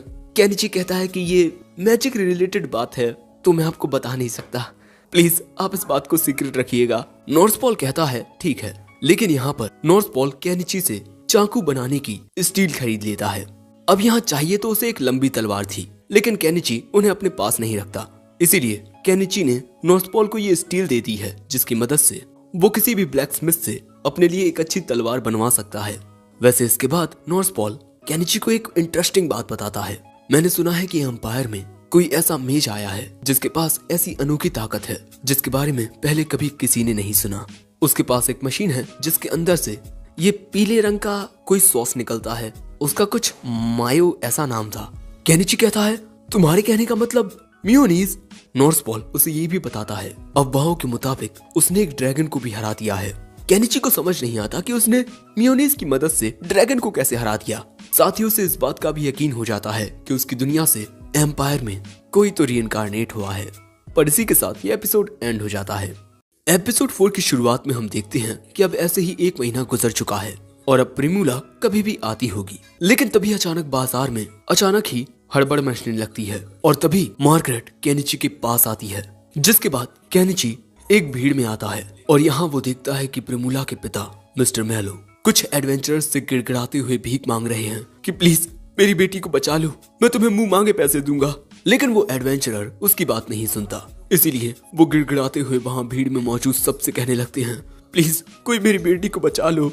लेकिन कोई कुछ नहीं कहता क्योंकि जिसने प्रिमूला को किडनैप किया है वो है शागा, जिसकी गैंग में 50 बैंडिट्स हैं। साथ ही प्रिमूला जो भी मर्चेंडाइज का सामान लेकर आ रही थी वो भी शागा ने हड़प लिया है, जो कि मेलो ट्रेडिंग कंपनी के लिए बहुत बड़ा घाटा है। दूसरी ओर हम प्रिमूला को देखते हैं जिसे एक काली अंधेरी जगह पर रखा गया है और उसके पास शागा आकर कहता है तुम तो बड़ी ही खूबसूरत हो, लगता है मुझे तुम्हारे साथ थोड़े मजे ले लेने चाहिए, लेकिन अभी नहीं, अभी मुझे काम है। जिसके बाद वो वहाँ से चला जाता है। वहीं दूसरी ओर मिस्टर मेलो केनिची से रोते हुए गिड़गिड़ाते हुए प्रिमूला को बचाने के लिए कह रहे थे। यहाँ केनिची के जहन में प्रिमूला आती है। केनिची को भी समझ नहीं आता कि वो क्या करे। उसे अपना फैसला बड़े सोच समझ कर करना होगा, वरना वो भी कोई बड़े खतरे में फंस सकता है। लेकिन वो प्रिमूला को याद करता है और फिर मिस्टर मेलो से कहता है मैं आपकी बेटी को बचाऊंगा, बस मुझे मेरी सारी तैयारियां करने के लिए कुछ पैसे चाहिए होंगे। मिस्टर मेलो तुरंत पैसों से भरा एक थैला केनिची को दे देते हैं, जिसके बाद हमें पता चलता है कि शागा का अड्डा डहलिया सिटी से 40 किलोमीटर वेस्ट की ओर है। वो किसी पुराने से कैसल जैसे खंडर में रहता है। अब इतना लंबा सफर तय करने के लिए केनिची को कोई गाड़ी चाहिए होगी, इसीलिए वो वहाँ मौजूद लोगों से कहता है मैं यहाँ कुछ बहुत ही बड़ा सम्मान करने वाला हूँ, आप लोग थोड़ा दूर हो जाइए। मिस्टर मेलो को केनिची की बातें समझ नहीं आती, लेकिन इसके बाद केनिची अपनी ऑनलाइन शॉपिंग से यहाँ पर एक ट्रक खरीद लेता है। लो भाई, आ गया एक बड़ा सा ट्रक। अब इसके बाद केनिची वहाँ पर मौजूद लोगों से कहता है क्या यहाँ मौजूद आप में से कोई इस लड़ाई में मेरा साथ देगा? मैं आप सभी को हथियार भी दूंगा, साथ ही शाखा के ऊपर काफी बड़ा इनाम है, आपको काफी पैसे भी मिल सकते हैं। आखिर आप लोग कब तक कायरों की तरह इन डाकुओं से छुपते रहेंगे? हिम्मत दिखाइए, क्या यहाँ पर किसी में इतनी हिम्मत है जो मेरा साथ दे सके? लेकिन दोस्तों सच में यहाँ किसी में भी इतनी हिम्मत नहीं होती कि वो अपने कदम आगे बढ़ाए। लेकिन तभी वहाँ आती है ये बॉबकैट। ये वही है जिसकी केनिची ने जान बचाई थी और ये केनिची के पास आ जाती है उसका साथ देने के लिए। तभी वहाँ मियाले और ये बाकी के बीस्ट फॉक आ जाते हैं केनिची का साथ देने के लिए। जिसके बाद केनिची मियाले को ये धनुष देता है जिससे वो आसानी से काफी दूर तक निशाना लगा सकती है। और वहीं निया मेलो, निया कैरो और नियांजी को भी फाइट करने के लिए केनिची वेपन देता है और केनिची ने उन्हें बताया है कि ये मैजिक शॉट्स हैं। लेकिन हाँ, हम जानते हैं कि ये साफ साफ सफेद झूठ है। तभी वहाँ पर नॉर्सपॉल द नाइट भी आ जाता है केनिची का साथ देने के लिए और यहाँ पर वो अपना फुल आर्मर पहनकर आया है। साथ ही केनिची ने उसे जो स्टील दिया था उसकी मदद से उसने अपने लिए एक बहुत ही बढ़िया तलवार बनवा ली है और इसका नाम वो बुल्फ फैंग रखता है और इससे वो शागा के साथ लड़ने के लिए बहुत ही बेताब होता है। और तभी भैया वहाँ पर ताऊ भी आ जाते हैं। केनिची उनसे कहता है कि आप जैसे बूढ़े ताऊ को इस लड़ाई झगड़े में नहीं आना चाहिए। ताऊ कहते हैं क्या बे पागल हो गया है, मैं एक एडवेंचरर हुआ करता था। और वो यहाँ अपने जादू का थोड़ा सा नमूना भी दिखाते हैं, क्योंकि ताऊ एक बहुत ही होनहार मेज है। लेकिन दोस्तों अब आती हैं सबसे ज्यादा काम की आंटी। तुम लोग मुझे पीछे छूट कर नहीं जा सकती। और भले से ही आंटी लड़ ना सके, लेकिन वो इनके लिए खाना तो बना ही सकती हैं, साथ ही वो लड़ाई की जगह पर नहीं जाएंगी। अब इतने लोग लड़ने के लिए इस ट्रक पर आ जाते हैं, लेकिन इसके बाद जैसे ही केनिची कहता है कि क्या हमारे साथ कोई और आना चाहेगा, वहाँ से सभी लोग जाने लगते हैं। तभी मिस्टर मेलो कहते हैं मिस्टर केनिची मैं भी आपके साथ चलता हूँ। केनिची कहता है आप हमारे साथ नहीं चल सकते, क्योंकि जब प्रीमूला घर पर वापस आएगी तब उसका वेलकम करने के लिए कोई तो घर पर होना चाहिए ना। आपकी बेटी को बचाने का काम हमारा है। और ये बात सुन मिस्टर मेलो रोने ही लगते हैं। जिसके बाद केनिची गिल्ड में आकर इस क्वेस्ट को एक्सेप्ट कर लेता है कि वो बैंडिट्स बॉस शागा को हराएगा। जो बात सुन रिसेप्शनिस्ट भी हैरान हो जाती है। जिसके बाद केनिची गिल्ड से जाने लगता है और फिर वो सभी लोगों को लेकर ट्रक में बैठाकर निकल पड़ता है। लेकिन वहाँ मौजूद लोग केनिची और उसके साथियों को पागल समझ रहे थे। लेकिन यहाँ मिस्टर मेलो और उनके शुभचिंतक केनिची और बाकी सबके वापस आने के इंतजार में लग जाते हैं। और आखिर में हमें केनिची की आवाज आती है। हो सकता है कि मैंने ये जिम्मेदारी लेकर कोई बेवकूफी कर दी हो, लेकिन जिंदगी में कई बार एक मर्द को तब भी लड़ना चाहिए जब उसे ये बात पता हो कि वो हार जाएगा। दूसरी ओर हम देखते हैं कि प्रीमूला को कैद में रखा गया है। तभी उस सेल में खाना लेकर यही छोटी बच्ची आती है। लेकिन यहाँ प्रीमूला उस बच्ची की हालत देख उससे कहती है कि मुझे भूख नहीं है, तुम्हें ये खाना खा लो। जिसके बाद वो बच्ची वही खाना खाने लगती है। और यहाँ प्रीमूला कहती है तुम्हें भी यहाँ बंदी बनाकर रखा गया है ना, पर तुम चिंता मत करो, जल्द ही हमारी मदद आती होगी। वो बच्ची कहती है क्या भगवान हमारी मदद करने आ रहे हैं? प्रीमूला कहती है हाँ कुछ ऐसा ही समझ लो। दूसरी ओर केनिची और बाकी सब तेजी से उस ट्रक के जरिए शागा के अड्डे की ओर जा रहे थे। फिर शाम हो जाती है, इसीलिए ये लोग यहाँ एक कैंप लगाते हैं और खाना खाने के लिए रुकते हैं। थोड़ी ही देर में केनिची खाना बनाकर तैयार कर देता है और तुरंत ही खाना लेने के लिए ये बीस्ट फॉक आ जाते हैं। वहीं पर केनिची बॉब कैट को एनिमल फूड खिला रहा था, पर क्योंकि ये एनिमल फूड होता है इसीलिए ये बीस्ट फॉक यानी कि कैटमैन भी ये एनिमल फूड खाने लगते हैं। लेकिन ताऊ का मन भी ये खाना खाने को करता है और ये एनिमल फूड उन्हें अच्छा लगता है। जिसके बाद अब वहीं बैठकर केनिची इन सभी को स्ट्रेटेजी समझाता है। तभी आंटी कहती हैं कि वो यहीं रुकेंगी, क्योंकि लड़ने में वो इनकी कोई मदद नहीं कर सकती। जिसके बाद हम देखते हैं कि मियाले तेजी से दौड़कर शागा के अड्डे की ओर जा रही थी और यहाँ केनिची उससे वॉकी टॉकी के जरिए बात करने की कोशिश करता है। लेकिन अचानक ही केनिची की आवाज सुन वो घबरा जाती है कि ये आवाज कहाँ से आ रही है। केनिची उसे समझाता है कि ये एक मैजिक आइटम है जिसके जरिए आप किसी दूसरे शख्स के साथ लॉन्ग डिस्टेंस से भी बात कर सकते हैं। वहीं अब हम देखते हैं कि मियाले को शागा का अड्डा दिखाई देने लगता है। वहीं ताऊ केनिची से पूछते हैं कि तुम्हारे पास ऐसे मैजिक आइटम कहाँ से आए। केनिची कहता है प्लीज ताऊ इग्नोर इट, और फिर वो ट्रक में बैठ जाता है शागा के अड्डे की ओर जाने के लिए। और दोस्तों अगर ये लोग एक दिन के अंदर वापस नहीं आते तब आंटी सीधा एडवेंचरर्स गिल्ड में जाएंगी और इन बैंडिट्स को हराने का क्वेस्ट गिल्ड में रजिस्टर करेंगी। जिसके बाद आंटी इन सभी को अलविदा कह देती हैं। अब रात के वक्त मियाले वॉकी टॉकी के जरिए केनिची को इस जगह के बारे में सब कुछ बताने लगती है कि यहाँ पर काफी सारे गार्ड्स हैं, लेकिन उनमें से ज्यादातर शराब के नशे में हैं और इसी मौके का फायदा उठाकर अब ये सभी वहाँ जाएंगे। तभी एक बीस्ट फॉक केनिची को कुछ देते हुए कहता है आज से पहले तुमने किसी को मारा नहीं है ना? जिसके बाद वो इस अखरोट जैसी चीज को केनिची को खाने को कहता है। केनिची को इसका स्वाद बहुत ही कड़वा लगता है, लेकिन अगले ही पल में उसे बड़ा अजीब लगने लगता है। वो समझ जाता है कि ये कोई अजीब सा ड्रग है और वो अचानक ही बहुत ज्यादा हंसने लगता है और इसी तरह वो बौखला जाता है और बहुत तेजी से ट्रक चलाने लगता है। भैया अब ट्रक चल नहीं रहा, अब तो उड़ रहा है ट्रक। दूसरी ओर शागा के अड्डे पर यहाँ मौजूद सभी डाकू शराब पी रहे थे और जो डाकू बंदियों पर नजर रख रहे थे वो भी शराब के नशे में थे। प्रीमूला के अलावा भी यहाँ कई सारी लड़कियां बंदी बनी हुई थी। लेकिन तभी अचानक एक गार्ड को जंगल में से रोशनी दिखाई देती है और ये केनिची के ट्रक की ही रोशनी थी। लेकिन इससे पहले कि ये कुछ करते मियाले इनमें तीर मार के इन्हें खत्म कर देती है, क्योंकि केनिची ने उससे कहा था कि वो सबसे पहले सामने के गार्ड्स को खत्म कर दे। जिसके बाद मियाले वापस ट्रक पर आ जाती है और अब इनके सामने एक पुराना सा दरवाजा होता है जिसे तोड़ने का काम ताऊ खुद पर लेते हैं। जिसके बाद ताऊ ट्रक पर आकर मंत्र उच्चारण करते हुए एक्सप्लोजन मैजिक का यूज करते हैं और इस हमले से हम देखते हैं कि वो दरवाजा चकनाचूर हो जाता है और ये धमाका बहुत बड़ा था। जिसकी गूंज बाकी सारे बैंडिट्स के साथ शागा भी सुन लेता है। अब आगे जाने के लिए ट्रक को रास्ता मिल चुका है। केनिची का यही प्लान था कि जब वो डाकू नशे में होंगे तभी उन पर हमला करने का सबसे सही वक्त रहेगा, क्योंकि शराब पीते वक्त वो अपना आर्मर भी नहीं पहने होंगे। तभी केनिची ट्रक के जरिए उस कैसल में आ जाता है। लेकिन इसके बाद हम देखते हैं कि ताऊ अब मैजिक का यूज नहीं कर पाएंगे, क्योंकि उन्होंने जिस एक्सप्लोजन मैजिक का यूज किया उसी में उनका सारा माना खर्च हो गया।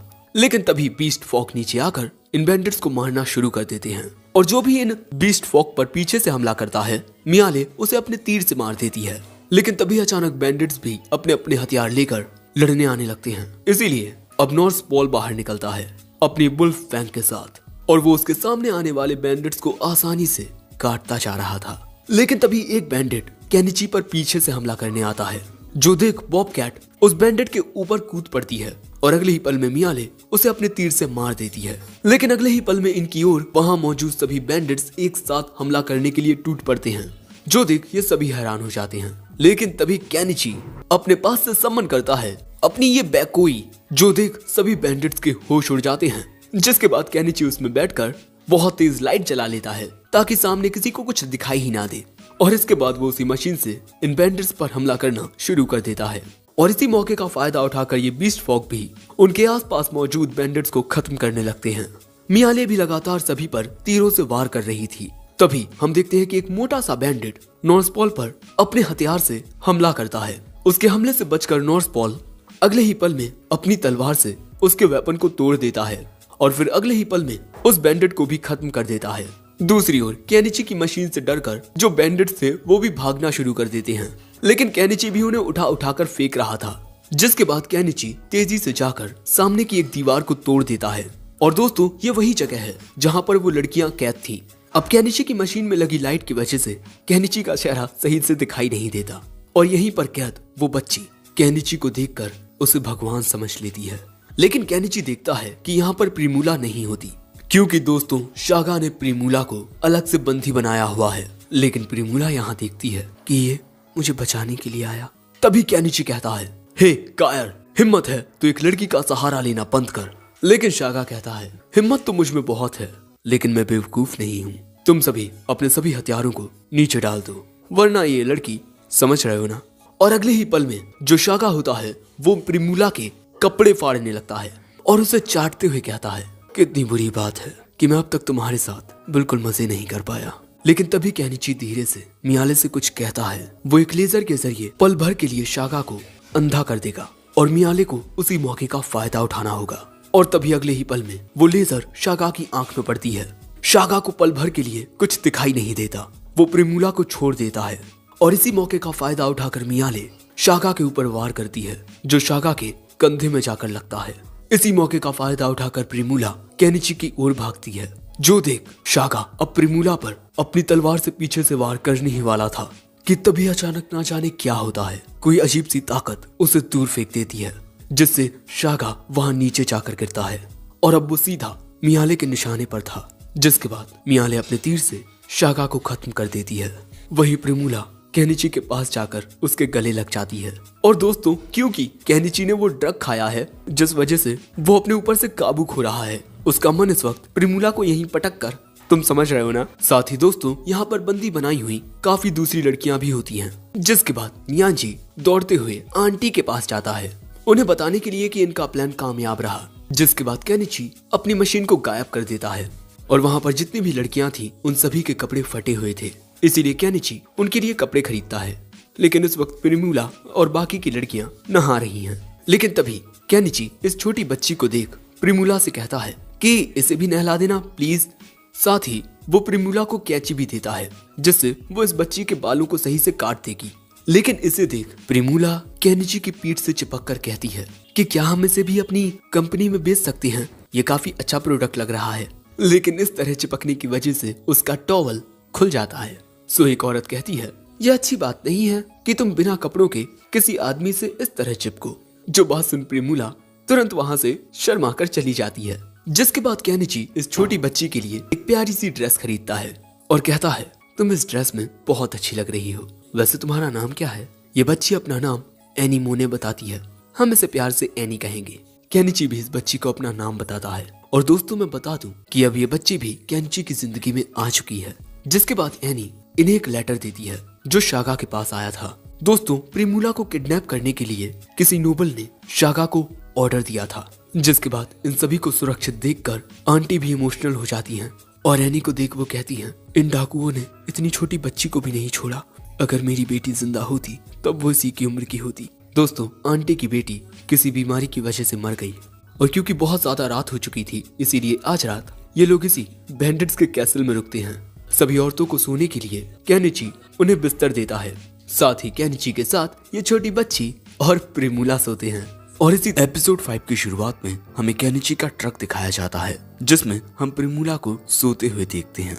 और यहाँ पर केनिची प्रिमूला को वापस शहर लेकर आ रहा था जहाँ ये सब प्रिमूला का इंतजार कर रहे हैं। तभी केनिची का ट्रक वहाँ आता है और उसमें से प्रिमूला बाहर निकलती है। अपनी बेटी को देख मिस्टर मेलो उसे जाकर गले लगा लेते हैं और रोने लगते हैं। भगवान का शुक्र है जो तुम बिल्कुल ठीक हो। और इसके बाद वो प्रिमूला के कपड़े देख कहते हैं, तुम्हारे ये कपड़े तो बहुत ही मुलायम हैं। वो कहती है कि हाँ बिल्कुल होंगे क्योंकि ये मिस्टर केनिची के दिए हुए हैं। और फिर ये बाप बेटी दोनों कहते हैं, इन्हें तो बेचा जा सकता है। क्या यार, ये दोनों हमेशा बिजनेस की बातें करते रहते हैं। लेकिन इसके बाद मिस्टर मेलो केनिची का हाथ पकड़ उसको शुक्रिया कहते हैं प्रिमूला की जान बचाने के लिए। और दोस्तों वैसे इस वक्त केनिची के आइटम बॉक्स में शागा और बाकी के डाकुओं के सिर हैं। फिर हमें पता चलता है कि जब इन लोगों ने शागा और बाकी के बैंडिट्स को हरा दिया था, फिर केनिची को पता चलता है कि उसे इन बैंडिट्स के सिरों को अपने पास रखना होगा सबूत के तौर पर कि उसने इन बैंडिट्स को मारा है। साथ ही ये लोग उन बैंडिट्स की बॉडी को आग में जलाते जा रहे थे। और ये सब देखकर कि इस दुनिया में क्या क्या हो रहा है, केनिची को चक्कर आने लगते हैं। जिसके बाद वो सोचने लगता है कि उसे अपने आइटम बॉक्स में ये सब क्या रखना पड़ रहा है। जिसके बाद हमें पता चलता है कि इन बैंडिट्स के हाइड आउट से इन्हें लगभग 100 गोल्ड कॉइन्स और बाकी का बहुत सारा सामान मिला। और ये सारा सामान केनिची को अपने आइटम बॉक्स में रखना पड़ता है। जिसके बाद वो इन लड़कियों से कहता है कि अगर तुम लोग अपने अपने घर वापस जाना चाहती हो तो चली जाओ। लेकिन दोस्तों इन सभी लड़कियों के परिवार वाले मर चुके हैं। सो फिर केनिची कहता है, अगर तुम सब चाहो डहलिया राज्य की ओर चल सकती हो, वहाँ पर तुम सभी को काम मिल जाएंगे। काम ढूंढवाने में मेलो ट्रेडिंग कंपनी भी इनकी मदद करेगी। जिसके बाद केनिची इस छोटी बच्ची से पूछता है कि तुम्हारा गांव कहाँ है। ये बताती है उरूप। और दोस्तों ये गांव बहुत ज्यादा दूर है, लगभग 800 किलोमीटर दूर। और अब ये वापस वहाँ नहीं जाना चाहती क्योंकि इस बच्ची को बेच दिया गया था ताकि इसके गांव में खाना खाने वालों की संख्या कम हो सके। जो जान केनिची कहता है, तो फिर मैं तुम्हें अपने साथ डाहलिया लेकर चलता हूँ, ओके। जिसके बाद हम देखते हैं कि ये लोग डाहलिया राज्य की ओर जाने लगते हैं। और जो लड़कियां जहाँ रुकना चाहती हैं, केनिची उन्हें वहाँ छोड़कर उन्हें सोने का एक सिक्का और थैली में कुछ सामान देता है जिससे वो कुछ वक्त के लिए अपना गुजारा कर पाएं। और ऐसे ही रात हो जाती है। रात के वक्त ये एक जगह पर कैंप लगाते हैं। और यहाँ पर आंटी केनिची की बड़ा चढ़ाकर तारीफ कर रही थी कि केनिची जैसे मर्द को लड़कियों से कोई आकर्षण नहीं होता, वो बस अपने उद्देश्य पर ध्यान देते हैं। फिर अगले दिन केनिची एक लड़की को उसके माता पिता तक पहुंचा देता है। लेकिन फिर डहलिया राज्य के एडवेंचरस गिल्ड में हम रिसेप्शनिस्ट को बहुत चक्का देखते हैं क्योंकि उसने बैंडिट्स लीडर शागा का सिर देख लिया है। जिसके बाद एक लड़का आकर बात करता है, सर आपके पास कितने सिर हैं? केनिची कहता है 52। जो बात सुनकर वहाँ मौजूद सभी रिसेप्शनिस्ट अब इन सिरों को ही इंस्पेक्ट करने के लिए लग जाते हैं। और तभी ताऊ कहते हैं, सच में केनिची तुम्हारी जादुई ताकत कमाल की है। अगर नोबल्स को इस बारे में पता चल गया तब वो तुम्हारी जिंदगी मुश्किल कर देंगे। केनिची कहता है, हाँ आप सही कह रहे हैं, मुझे संभल कर काम करना होगा। तभी नॉर्सपॉल आकर केनिची को बताता है कि वो लोकल लॉर्ड काउंट एस्क्लेपियस से मिलने जा रहा है ताकि वो उन्हें उस लेटर की जानकारी दे सके जो इन्हें शागा के पास मिला था। जिसके बाद दोस्तों सभी सिरों की जांच होते हुए शाम हो जाती है और इन डाकुओं को मारने पर इन्हें 861 गोल्ड कॉइन्स का इनाम मिलता है। पर तभी आंटी यहाँ कहती हैं कि वो इसमें से एक पैसा नहीं लेंगी क्योंकि उन्होंने कुछ काम नहीं किया। पर मिस्टर केनिची, क्या आप मुझे एनी की देखभाल करने की इजाजत दे सकते हैं? मैं इसे बिल्कुल अपनी बेटी की तरह पालूंगी। केनिची कहता है, हाँ क्यों नहीं। जिसके बाद केनिची गिल्ड से बाहर निकलता है और यहाँ हम देखते हैं कि चारों ओर जश्न मनाया जा रहा है क्योंकि चारों ओर आतंक फैलाने वाला शागा मारा जा चुका है। और दोस्तों आंटी ने इस इनाम में उनका हिस्सा नहीं दिया, इसीलिए ये इनाम 7 लोगों में बराबर बराबर बट गया। यानी हर किसी को 130 कॉइन्स। जिसके कुछ देर बाद हम देखते हैं कि जब आंटी एनी के लिए खाना लेकर आती हैं, तब एनी वहाँ नहीं थी। दूसरी ओर हम केनिची को देखते हैं जो कि इस बॉबकैट को खाना खिला रहा था। जिसके बाद केनिची एक रेस्टोरेंट में आता है और दोस्तों ये वही रेस्टोरेंट है जहाँ एज़ेलिया काम करती है और वो केनिची को देख बहुत ज्यादा खुश होती है और केनिची के पास सीधा आकर पूछती है, मैंने सुना कि तुमने बहुत सारे बैंडिट्स को हराया है। केनिची कहता है कि नहीं, मैं वो नहीं हूँ। और दोस्तों केनिची ने ऐसा इसीलिए कहा है क्योंकि यहाँ बहुत सारे लोगों की नजरें ये बात सुन उसी पर आ गई थी। जिसके बाद एज़ेलिया कहती है, तुम्हें अपना वादा तो याद है ना, तुम्हारा बिजनेस सक्सेसफुल हो जाने के बाद तुम मुझसे शादी करोगे। केनिची मन में कहता है, ये पक्का मुझसे पैसे निकलवाना चाहती है। अगर इसे पता चल गया कि मुझे रिवॉर्ड में गोल्ड कॉइन्स मिलने वाले हैं, तब ये यहीं खड़े खड़े मेरी बीवी बन जाएगी। और अब केनिची कहता है, मैंने ऐसा कोई वादा नहीं किया था तुमसे, वैसे मुझे एक कमरा चाहिए। एज़ेलिया रोते हुए कहती है, तुम जो कमरा छोड़कर गए थे वो अभी भी खाली पड़ा है और मिस्टर केनिची आपने बस मेरा इस्तेमाल किया। और फिर केनिची कहता है, मैं शायद ज्यादा वक्त तक नोबल्स की नजरों से बचकर नहीं रह पाऊंगा। दूसरी ओर इस बॉबकैट के सामने कोई शख्स आता है। जब केनिची अपने कमरे में सो रहा था तभी कोई उसके बिस्तर में आ जाता है। ये एज़ेलिया होती है। उसे देख केनिची कहता है, एज़ेलिया देखो मैं बहुत थका हुआ हूँ। लेकिन इसके बाद वो केनिची के कपड़े उतारने लगती है और बस अब प्रोग्राम शुरू होने वाला था। ये पारिवारिक कहानी 18+ जाने वाली थी। लेकिन तभी ये दोनों देखते हैं कि इन्हें कोई देख रहा है। ये थी एनी, उसके साथ बॉबकैट भी आ चुकी थी। फिर ये दोनों केनिची के साथ उसी के कमरे में सो जाते हैं। एज़ेलिया तो यहाँ से जा चुकी है। फिर केनिची एनी को उस जगह लेकर आता है जहाँ पर आंटी दुकान लगाती हैं। लेकिन आज वहाँ आंटी नहीं थी। उसने बीस्ट फॉक्स से भी पूछा पर इन्हें भी पता नहीं था कि आंटी कहाँ गई। जिसके बाद केनिची हथियारों की दुकान में आता है, उन हथियारों को बेचने के लिए जो उसे बैंडिट्स के पास से मिले थे, और ये 32 गोल्ड कॉइन में बिक जाते हैं। जिसके बाद हम देखते हैं कि शाका के पास से मिले बाकी के कीमती सामान को मेलो कंपनी खरीद लेती है, जिससे केनिची को मिलते हैं 35 गोल्ड कॉइन्स। जिसके बाद वो फर्नीचर वगैरह को इन दद्दू को बेच देता है, जिससे उसे 22 गोल्ड कॉइन्स मिलते हैं। और इसी तरह केनिची के पास हो जाते हैं बहुत सारे पैसे। वैसे इन पैसों के 7 हिस्से हुए हैं और केनिची अब खाना खाते हुए यही देख रहा था कि उसके पास कितने पैसे हैं। अब इसके बाद वो अपने घर की ओर आता है एनी और बॉबकैट के साथ। जंगल के बीचों बीच इतने अच्छे और प्यारे घर को देख एनी बहुत हैरान होती है। और तभी घर के अंदर से आंटी निकलती हैं और वो एनी को देख उसे जाकर सीने से लगा लेती हैं। उन्हें एनी की बहुत ज्यादा चिंता हो रही थी, इसीलिए वो सीधा केनिची के पास आई। अब अगले सीन में हमें पता चलता है कि एनी केनिची के साथ यहीं रहना चाहती है। अब आंटी और केनिची दोनों ही एनी को समझाते हैं कि आंटी उसका बहुत ख्याल रखेंगी, पर एनी अपने जवाब से तस से मस नहीं होती। वो रहेगी तो सिर्फ केनिची के साथ, इसीलिए अब कोई भी उसे फोर्स नहीं करता। आंटी कहती है, तुम जब भी मेरे पास आना चाहो आ सकती हो। अब शाम हो चुकी है और वक्त आता है आंटी को अलविदा कहने का। आंटी घोड़ा गाड़ी में बैठकर चली जाती हैं। फिर केनिची एनी को घर ले जाते हुए उससे पूछता है कि तुम मेरे साथ क्यों रहना चाहती हो। वो कहती है, क्योंकि आप मुझे तब तक खाना खिलाते हो जब तक कि मेरा पेट नहीं भरता। जो बात सुन केनिची अब इन दोनों के लिए डिनर तैयार कर लेता है। एनी इस खाने को खाती है और ये उसे बहुत अच्छा लगता है। फिर नहाने की बारी आने पर एनी जिद करने लगती है कि वो नहाएगी तो सिर्फ केनिची के साथ। अब इस जिद की वजह से केनिची को उसके साथ ही नहाना पड़ता है। जिसके बाद वो जिद करती है कि उसे केनिची के साथ ही सोना है, सो केनिची को उसे अपने साथ ही सुलाना पड़ता है। दोस्तों एनी बहुत छोटी है और इस उम्र में बच्चे जिद करते ही हैं। पर इसी रात के वक्त हम देखते हैं कि केनिची की घर की ओर काफी सारे लोग आए हैं। अब अगले दिन सुबह केनिची एक बहुत भयानक सपना देख कर उठता है अपनी पुरानी जिंदगी का, कि किस तरह लोग पहले उसका इस्तेमाल किया करते थे सिर्फ काम के लिए। फिर ऐसे ही आधा महीना गुजर जाता है। शाका को हराने का टाइटल नॉर्थ पोल को मिलता है और उसे एक छोटे टाउन का बारॉन बना दिया जाता है। जिसके बाद जब केनिची एनी के साथ टाउन घूम रहा था तभी उनके बगल से एक ड्रेसाइन गुजरती है। अरे भाई, साइकिल का वही नाम जो इस दुनिया के लोगों को केनिची ने बताया है। हमें पता चलता है कि पहले तो उसके डिजाइन पर सब लोग बहुत हंसे, पर केनिची के उन्हें सही से समझाने पर उन्हें समझ में आया कि ड्रेसाइन यानी कि बाइसिकल कितनी काम की हो सकती है।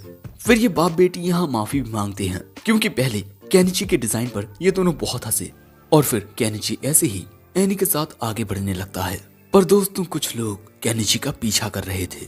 फिर हम देखते हैं कि केनिची गिल्ड में आकर सभी के बीच इनाम में मिले हुए पैसे बराबर बांट देता है। और हम देखते हैं कि केनिची ने जो पैसे मिस्टर मेलो से उधार लिए थे वो उन्हें भी चुका देता है और फिर वो कुछ पैसे उन औरतों को दे देता है जिनको उसने डाकुओं से बचाया था। और फिर वो आखिर में आंटी को एक सोने का सिक्का देता है उनकी मदद के लिए और आंटी इसे एक्सेप्ट कर लेती हैं। साथ ही दोस्तों आंटी एनी को खाने के लिए एक फल भी देती हैं। पर तभी अचानक केनिची को कुछ अजीब महसूस होता है। वो यहाँ नोटिस कर लेता है कि कोई उनका पीछा कर रहा है, जिसके बाद वो तुरंत एनी का हाथ पकड़ उसे वहां से ले जाने लगता है। लेकिन तभी अचानक उसके सामने से भी वही दो शख्स आने लगते हैं। इसीलिए अब केनिची एनी को लेकर एक पतली गली से निकलने लगता है, पर वो लोग भी उसका वहां पीछा करने लगते हैं। केनिची भागते वक्त रास्ते में रखे हुए डिब्बों को गिराता जा रहा था, लेकिन सामने रास्ते की ओर जाते वक्त इनके सामने एक घोड़ा गाड़ी आकर रुकती है और अब ये लोग यहाँ पर घिर चुके हैं।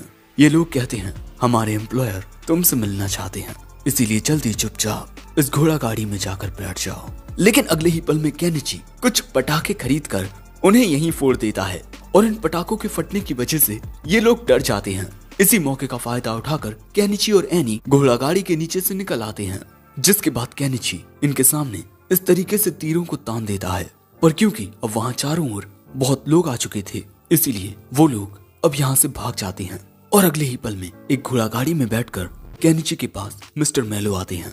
फिर घोड़ा गाड़ी में बैठकर केनिची मिस्टर मेलो को सब कुछ बताता है।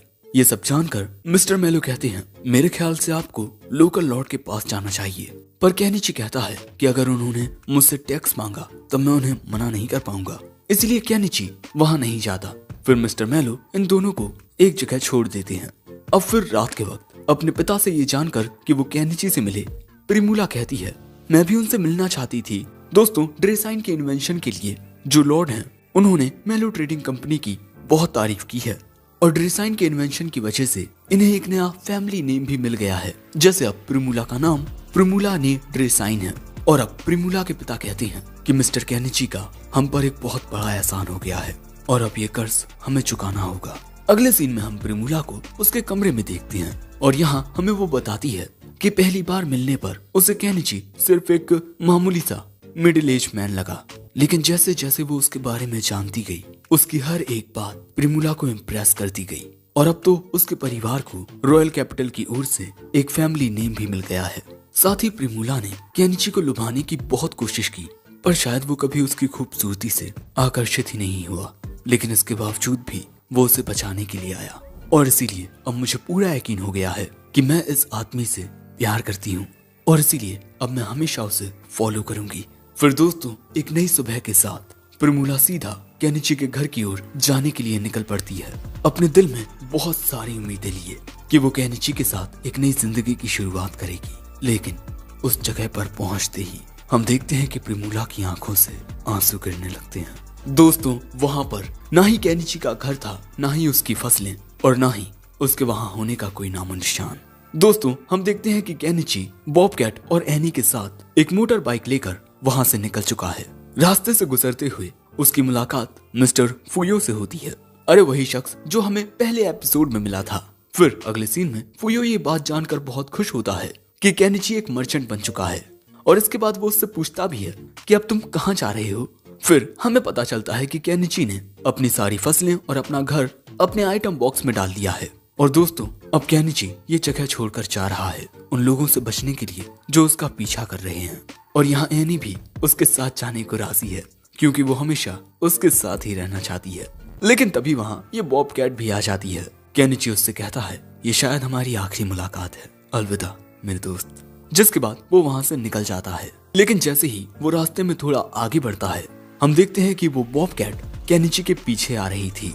केनिची उससे कहता है हे क्या तुम अपना घर छोड़कर हमारे पीछे आओगी। वो इनके साथ आने के लिए राजी थी और अब प्रेजेंट में केनिची फुयो से कहता है ये बच्ची और वो बॉबकैट ये मेरा परिवार है और इस वक्त हम एक सफर पर निकले हुए हैं। जो बात सुन ये बॉबकैट और एनी खुश हो जाती हैं। केनिची से अलविदा कहते हुए फुयो कहता है मैं दुआ करूंगा कि तुम्हारी यात्रा शुभ मंगल हो। जिसके बाद ये तीनों एक नए सफर के लिए निकल पड़ते हैं। लेकिन दोस्तों तुम्हें क्या लगता है अब क्या प्रिमूला केनिची से कभी मिल पाएगी? ये तो आगे पता ही चलेगा। वैसे ये एपिसोड खत्म हो गया। एपिसोड 6 की शुरुआत में हम केनिची को मछली पकड़ते हुए देखते हैं, जिसके बाद केनिची इन्हीं मछलियों से खाना बनाता है। पहले वो उन्हें काट कर मिक्सी में पीसता है। साथ ही हमें ये भी पता चलता है कि ये लोग डहलिया से 100 किलोमीटर की दूरी पर आ चुके हैं, यानी कि अगला टाउन एस्ट्रेंटिया बस 5-6 किलोमीटर ही दूर है। खाना बनने के बाद ये सभी खाना खाते हैं। एनी केनिची के खाने की बहुत तारीफ करती है और दोस्तों एनी 12 साल की है, लेकिन उसे देखकर नहीं लगता। जिसके बाद केनिची एक ड्रोन आसमान में उड़ाकर उससे आसपास के इलाके का जायजा लेता है, जहां सामने केनिची को एक लेक दिखाई देती है। केनिची कहता है चलो पहले हम इस झील किनारे चलते हैं। जिसके बाद वो अपनी मोटर बाइक से झील किनारे आ जाता है और फिर यहीं एक जगह रुककर खूबसूरत नजारे का मजा लेने लगता है। वहीं एनी बॉबकैट के साथ खेलने लगती है। जिसके बाद दोस्तों हम इस आसपास के इलाके का ये खूबसूरत नजारा देखते हैं। केनिची कहता है ये जगह बहुत खूबसूरत है, क्यों ना हम यहीं रहने लगे। एनी कहती है हाँ। जिसके बाद केनिची एक जगह से पेड़ों को साफ करके वहाँ सम्मन करता है अपने घर को, और अपने घर को देख एनी और बॉबकैट बहुत खुश होती हैं। अगले सीन में सब कुछ जमाने के बाद हम देखते हैं कि केनिची बॉबकैट के नाम रखने लगता है, लेकिन इन दोनों को कोई नाम पसंद आ ही नहीं रहा था। सो केनिची कहता है बेल नाम कैसा रहेगा, ये नाम इन दोनों को अच्छा लगता है। फिर रात के वक्त हम देखते हैं कि केनिची एनी को पढ़ना लिखना सिखा रहा है, लेकिन एनी को भी मेरी तरह मैथ सब्जेक्ट बिल्कुल पसंद नहीं है। पढ़ना चाहते हुए भी उसे मैथ सीखनी पड़ती है। जिसके बाद हम देखते हैं कि केनिची देख रहा होता है कि क्या डीजल के बदले में उसे ये मशीनें चलाने के लिए कोई और चीज नहीं मिल सकती, क्योंकि केरोसिन काफी महंगा आता है। जिसके बाद केनिची कुछ किताबें खरीद लेता है कि वो सरल और आसान तरीके से डीजल कैसे बना सकता है। बिस्तर पर लेटकर केनिची बुक पढ़ने लगता है, पर तभी एनी उसके पास आकर कहती है कि वो भी उसके साथ पढ़ना चाहती है, पर क्योंकि ये किताबें जैपनीज लैंग्वेज में लिखी हुई थी, सो अब इन किताबों को पढ़ने के लिए एनी बड़े ध्यान से जैपनीज ही सीखने लगती है। फिर अगले दिन केनिची अपना सोलर पैनल भी लगा लेता है, पर तभी अचानक उसे झाड़ियों से कुछ आवाज आती है। वो अपना हथियार लेकर हमला करने के लिए तैयार होता है, क्योंकि ये कोई मॉन्स्टर हो सकता है। लेकिन झाड़ियों में से एक जाना पहचाना सा शख्स केनिची की नजरों में आता है। ये मियाले होती है, जो केनिची के ऊपर ही कूद पड़ती है और फिर वो उससे कहती है तुम कितने बेकार हो, मुझे अकेला छोड़कर ही आ गए। जिसके बाद हम देखते हैं कि मियाले बड़ी मुश्किल से केनिची के सेंट को सूंघते हुए उसके पीछे आई है। जिसके बाद हम देखते हैं कि मियाले से मिलकर एनी बहुत खुश होती है, और दोस्तों हमें पता चलता है कि अब मियाले इनके साथ यहीं रहने वाली है। खाना खाते हुए केनिची पूछता है कि डेलिया में सब कुछ सही चल रहा है ना। मियाले बताती है कि नॉर्थ पोल ने प्रिमुला को प्रपोज कर दिया और अब उनकी शादी होने वाली है। केनिची कहता है काश मैं भी उनकी शादी में जा पाता। जिसके बाद वो एनी के साथ नहाता है, एंड या मियाले भी वहीं नहा रही थी। जिसके बाद गर्म हवा देकर केनिची इन दोनों को सुखाता है। जिसके बाद एनी मियाले को वो किताब दिखाती है जो वो इस वक्त पढ़ रही है। तभी केनिची को याद आता है कि इस दुनिया में किताबों की कीमत बहुत ज्यादा है, तो शायद वो पिक्चर्स बुक को बेच सके जिनमें फेरी टेल्स की कहानियां हो सकती हैं। जिसके बाद केनिची मियाले से पूछता है कि क्या इस दुनिया में फेरी टेल्स हैं। जिसके बाद मियाले केनिची को इन कहानियों के बारे में बताने लगती है। ये कहानी एक एल्फ की है जो जंगलों में रहा करती थी, पर फिर उसकी मुलाकात एक इंसानी राजकुमार से हुई और वो दोनों एक दूसरे से प्यार करने लगे। लेकिन उनका ये प्यार ना ही इंसानों और ना ही एल्फ्स को गवारा ना था, और इसी झगड़े में वो एल्फ बहुत घायल हो गई। लेकिन तभी उनकी मदद के लिए एक फेरी आई और उसने उन्हें बचा लिया। फिर वो दोनों एक साथ खुशी खुशी रहने लगे। जिसके बाद हम देखते हैं कि केनिची अब इसी कहानी के आधार पर चित्र बनाने लगता है, इंक और एक मशीन के जरिए, और उसके चित्र देख ये दोनों उससे बहुत इम्प्रेस हो जाती हैं। इसके बाद दोस्तों ये पिक्चर बुक्स बनकर तैयार हो जाती हैं। केनिची इन दोनों को एक एक बुक दे देता है, जिसे पाकर ये दोनों बहुत खुश होती हैं, और फिर ये दोनों उन बुक्स को पढ़ने लगती हैं। और ये देख केनिची खुश होता है, पर तभी केनिची की नजर एक नाव पर जाती है जिससे दो लोग यहीं आ रहे थे। उन्हें देख केनिची कहता है हमारी ओर कुछ लोग आ रहे हैं, तुम दोनों घर में चली जाओ। जिसके बाद मियाले एनी को लेकर घर में चली जाती है, और तभी केनिची उनकी ओर आकर अपना हथियार निकाल लेता है। तभी ये आदमी कहता है हम पर हमला मत करना, हम इस झील के दूसरी ओर मौजूद संटंका नामक गांव में रहते हैं। केनिची कहता है हाँ तो आपको हमसे क्या काम है, क्या कोई ऐसा नियम है जो कहता है कि हम यहाँ नहीं रह सकते। यह आदमी कहता है हाँ, हमारे गांव के इतने करीब अगर किसी डाकू ने अपना गिरोह बसा लिया तब यह हमारे लिए बहुत बड़ी दिक्कत हो जाएगी, इसीलिए हम देखने आए हैं कि यहाँ पर कौन है। केनिची कहता है कि मैं एक मर्चेंट हूँ और पहले मैं जिस जगह रहता था वहाँ कुछ दिक्कत आ गई थी, इसीलिए मैं वहाँ से भाग आया। लेकिन तभी केनिची के पास बॉबकैट बेल आती है, जिसे देख इस इंसान के साथ मौजूद ये बीस्ट फॉग हैरान हो जाता है और कहता है बॉबकैट कभी भी किसी इंसान के इतने करीब नहीं आती, ये जरूर बहुत अच्छे दिल का इंसान है। इन दोनों को केनिची पर यकीन हो जाता है। ये दोनों अपना अपना नाम बताते हैं। कैटमैन का नाम नियानियास और इस इंसान का नाम क्रोटॉन होता है। जिसके बाद केनिची अपना नाम बताकर क्रोटॉन से हाथ मिलाता है। जिसके बाद ये दोनों केनिची के घर के पास आते हैं और घर में मियाले और एनी को देख नियानियास कहता है यहाँ पर कोई भी दिक्कत नहीं है। जो जान क्रोटॉन कहता है मुझे माफ करना, हमने आपको परेशान किया, पर मैं एस्ट्रेंटिया में गवर्नमेंट के लिए काम किया करता था। जिसके बाद क्रोटॉन केनिची के इन मांगा बुक्स को देखने लगता है। जिसके बाद हमें पता चलता है कि क्रोटॉन ने कुछ पिक्चर्स बुक्स खरीद ली हैं अपनी बेटी के लिए, जो कि एनी की उम्र की ही है।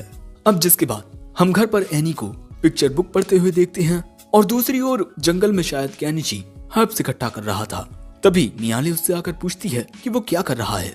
तब वो उसे बताता है कि वो मेडिकल हर्ब्स इकट्ठा कर रहा है। लेकिन तभी मियाले केनिची से चिपक कर कहती है इस वक्त यहाँ कोई नहीं है।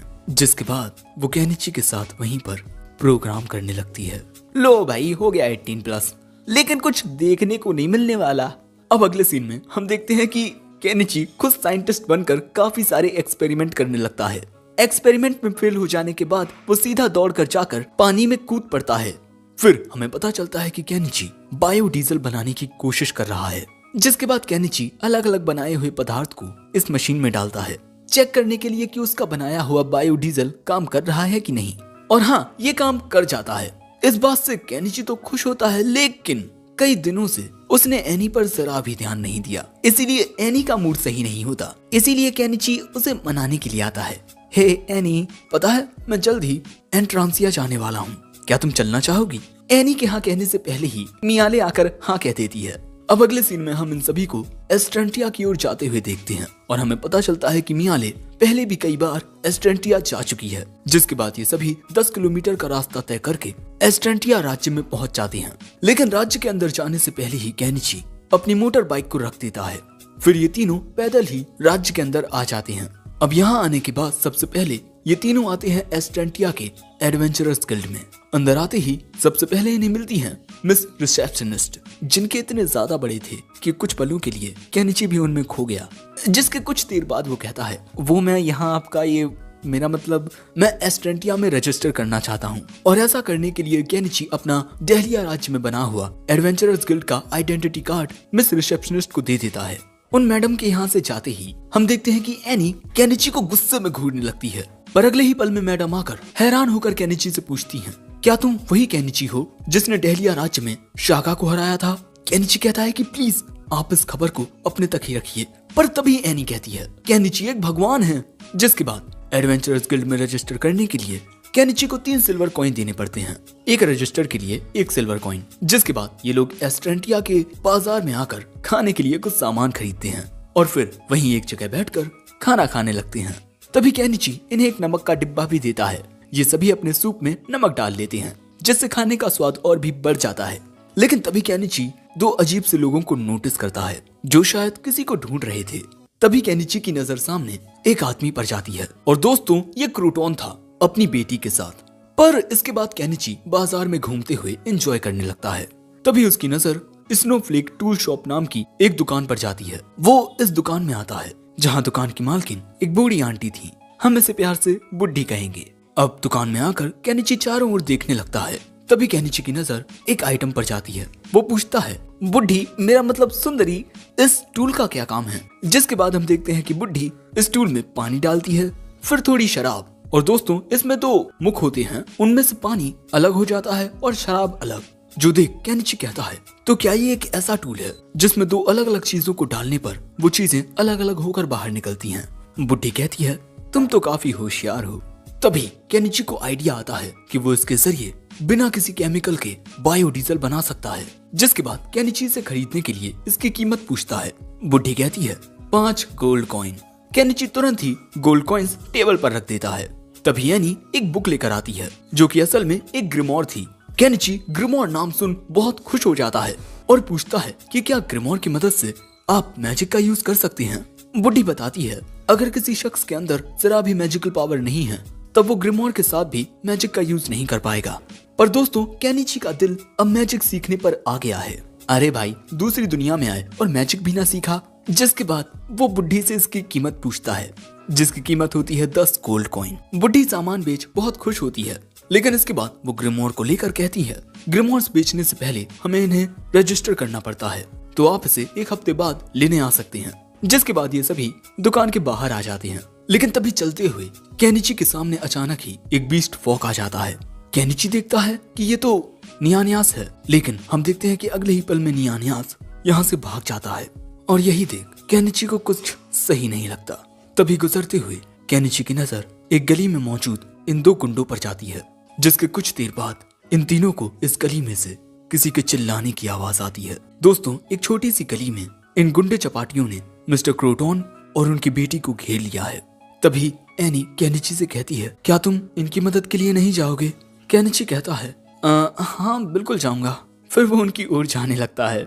दूसरी ओर वो गुंडे क्रोटॉन से कहते हैं, तुम एक छोटी सी बच्ची के साथ एस्ट्रेंटिया आ गए, क्या तुम हमें इतना कमजोर समझते हो? जिसके बाद ये गुंडे क्रोटॉन पर हमला करने ही वाले थे कि तभी वहाँ एक मास्क पहनकर केनिची आ जाता है और वो कहता है, इस तरह लोगों को डराना, मारना, पीटना अच्छी बात नहीं है। जिसके बाद हम देखते हैं कि केनिची इनकी ओर कुछ पटाखे फेंक देता है और ये पटाखे अब उन गुंडों के ऊपर घल जाते हैं, जिससे वो गुंडे घबरा जाते हैं और वहाँ से भाग निकलते हैं। लेकिन भैया, अब तो ये दोनों भी केनिची से बहुत ज्यादा डरे हुए हैं। लेकिन बाद में केनिची इन्हें अपना चेहरा दिखा देता है और तभी यहाँ नियान्यास आकर कहता है, मुझे माफ करना, मेरी गलती की वजह से हम उनके जाल में फंस गए। अब अगले सीन में क्रोटॉन इनकी जान बचाने के लिए केनिची को शुक्रिया कहता है। केनिची कहता है, कोई बात नहीं, लेकिन वो गुंडे कौन थे? क्रोटॉन बताता है कि वो द स्पाइस सिंडिकेट ज़ूटेरा के गुंडे थे। जो सुन केनिची मन में कहता है, यहाँ पर ज़ूटेरा और टहलिया में बाकूबा। दोस्तों, जब मिस्टर क्रोटॉन गवर्नमेंट के लिए काम करते थे तब उन्होंने इन गुंडों को अरेस्ट किया था और तभी से ये गुंडे उनसे बदला लेना चाहते थे। जिसके बाद क्रोटॉन अपनी बेटी को बताते हैं कि ये वही अंकल हैं जिनसे मैंने उन पिक्चर बुक्स को खरीदा था। जिसके बाद ये लड़की केनिची को उन पिक्चर बुक्स के लिए शुक्रिया कहती है। सो एनी कहती है, मैंने भी उन पिक्चर बुक्स को बनवाने में मदद की थी। जो बात जान ये लड़की कहती है, मैं भी उन पिक्चर बुक्स को बनाना चाहती हूँ। दोस्तों, इस बच्ची का नाम मैरी है। एनी के मनाने पर केनिची इसके लिए राजी हो जाता है। जिसके बाद मैरी और एनी एक दूसरे से हाथ मिलाकर दोस्ती कर लेती हैं। जिसके बाद घर पर आकर जैसे ही एनी को इनकी ओर नाव आते हुए दिखती है, वो दौड़कर उस नाव की ओर जाने लगती है जहाँ मैरी अपने मम्मी पापा के साथ आ चुकी थी। ये दोनों एक दूसरे को देखकर गले लगा लेती हैं। जिसके बाद ये सभी एक साथ खाना बनाते हैं और खाते भी हैं और इन सभी को ये खाना बहुत अच्छा लगता है। जिसके बाद मैरी वेल के साथ भी खेलती है और शाम होते होते ये वापस चले जाते हैं। जिसके कुछ दिन बाद केनिची भी अपनी मोटर बाइक से इनके गांव में आता है। केनिची इस गांव को देखता है जो कि काफी खूबसूरत था। ऐसे ही ये वक्त बहुत अच्छे से गुजर रहा होता है। पिक्चर बुक्स बनवाने में मैरी भी केनिची की मदद करती है। अब ऐसे ही सब कुछ चलता जा रहा था। तभी एक दिन क्रोटॉन एक थैली भर पैसे लेकर केनिची के पास हांफते हुए आता है और कहता है, प्लीज केनिची, मेरी मदद करो। मैरी को बहुत तेज बुखार आ गया है और कोई भी दवा उस पर काम नहीं कर रही। तुम चाहे मेरे सारे पैसे ले लो, पर प्लीज मेरी बेटी के लिए कोई दवा ढूंढ दो। दोस्तों, मैरी को एक ऐसी बीमारी हो गई है जो कि बहुत घातक है। अगर वक्त पर उसका इलाज नहीं हुआ तो कल सुबह तक उसकी जान जा सकती है। मियाली कहती है, तो हमें हीलिंग मैजिक का यूज करना चाहिए। वो बुढ़ी इसका यूज कर पाएगी क्योंकि वो एक मेज है। क्रोटॉन कहता है, मेरे पास इतने पैसे नहीं हैं कि मैं उनकी फीस दे पाऊं। ये बात सुन केनिची कुछ दवाई खरीद कर क्रोटॉन को देता है। इससे मैरी का बुखार थोड़ा कम हो जाएगा। जिसके बाद वो क्रोटॉन को उसके पैसों के साथ ये कहकर भेज देता है, बाकी सब मैं संभाल लूंगा। जिसके बाद केनिची अपनी मोटर बाइक लेकर मियाले से एनी का ख्याल रखने को कहता है और फिर वो वहाँ से चला जाता है। फिर रात के वक्त हम देखते हैं कि केनिची बुढ़ी को लेकर आ गया है और अब वो मैरी को देख रही हैं और वो उसे देख बताती हैं कि इसे चिकोरी फीवर हो गया है। केनिची कहता है, तो आप अपने हीलिंग मैजिक का यूज करके इसे हील कर दीजिए। बुढ़ी बताती है कि इस चिकोरी फीवर को दूर करने के लिए हमें चिकोरी नाम के एक सफेद फूल की जरूरत पड़ेगी जो कि घने जंगलों में उगता है। केनिची कहता है, ठीक है, मैं उसे लेने जाऊंगा। क्रोटॉन कहता है, मैं भी तुम्हारे साथ चलूंगा। तभी नियान्यास भी आकर कहता है, मैं भी तुम दोनों के साथ आऊंगा। केनिची उन्हें मना नहीं कर पाता। अब ये तीनों यहाँ से जाने के लिए तैयार थे। बुढ़ी कहती है कि सुबह होने से पहले हमें वो चिकोरी फ्लावर चाहिए होगा। लेकिन दोस्तों यहाँ पर तो ये गुंडे इन पर नजर रखे हुए हैं और देखकर नहीं लगता कि इनके इरादे नेक हैं। तो क्या केनिची मैरी की जान बचा पाएगा? ये जानेंगे हम अगले एपिसोड में, क्योंकि ये एपिसोड यहीं एंड होता है।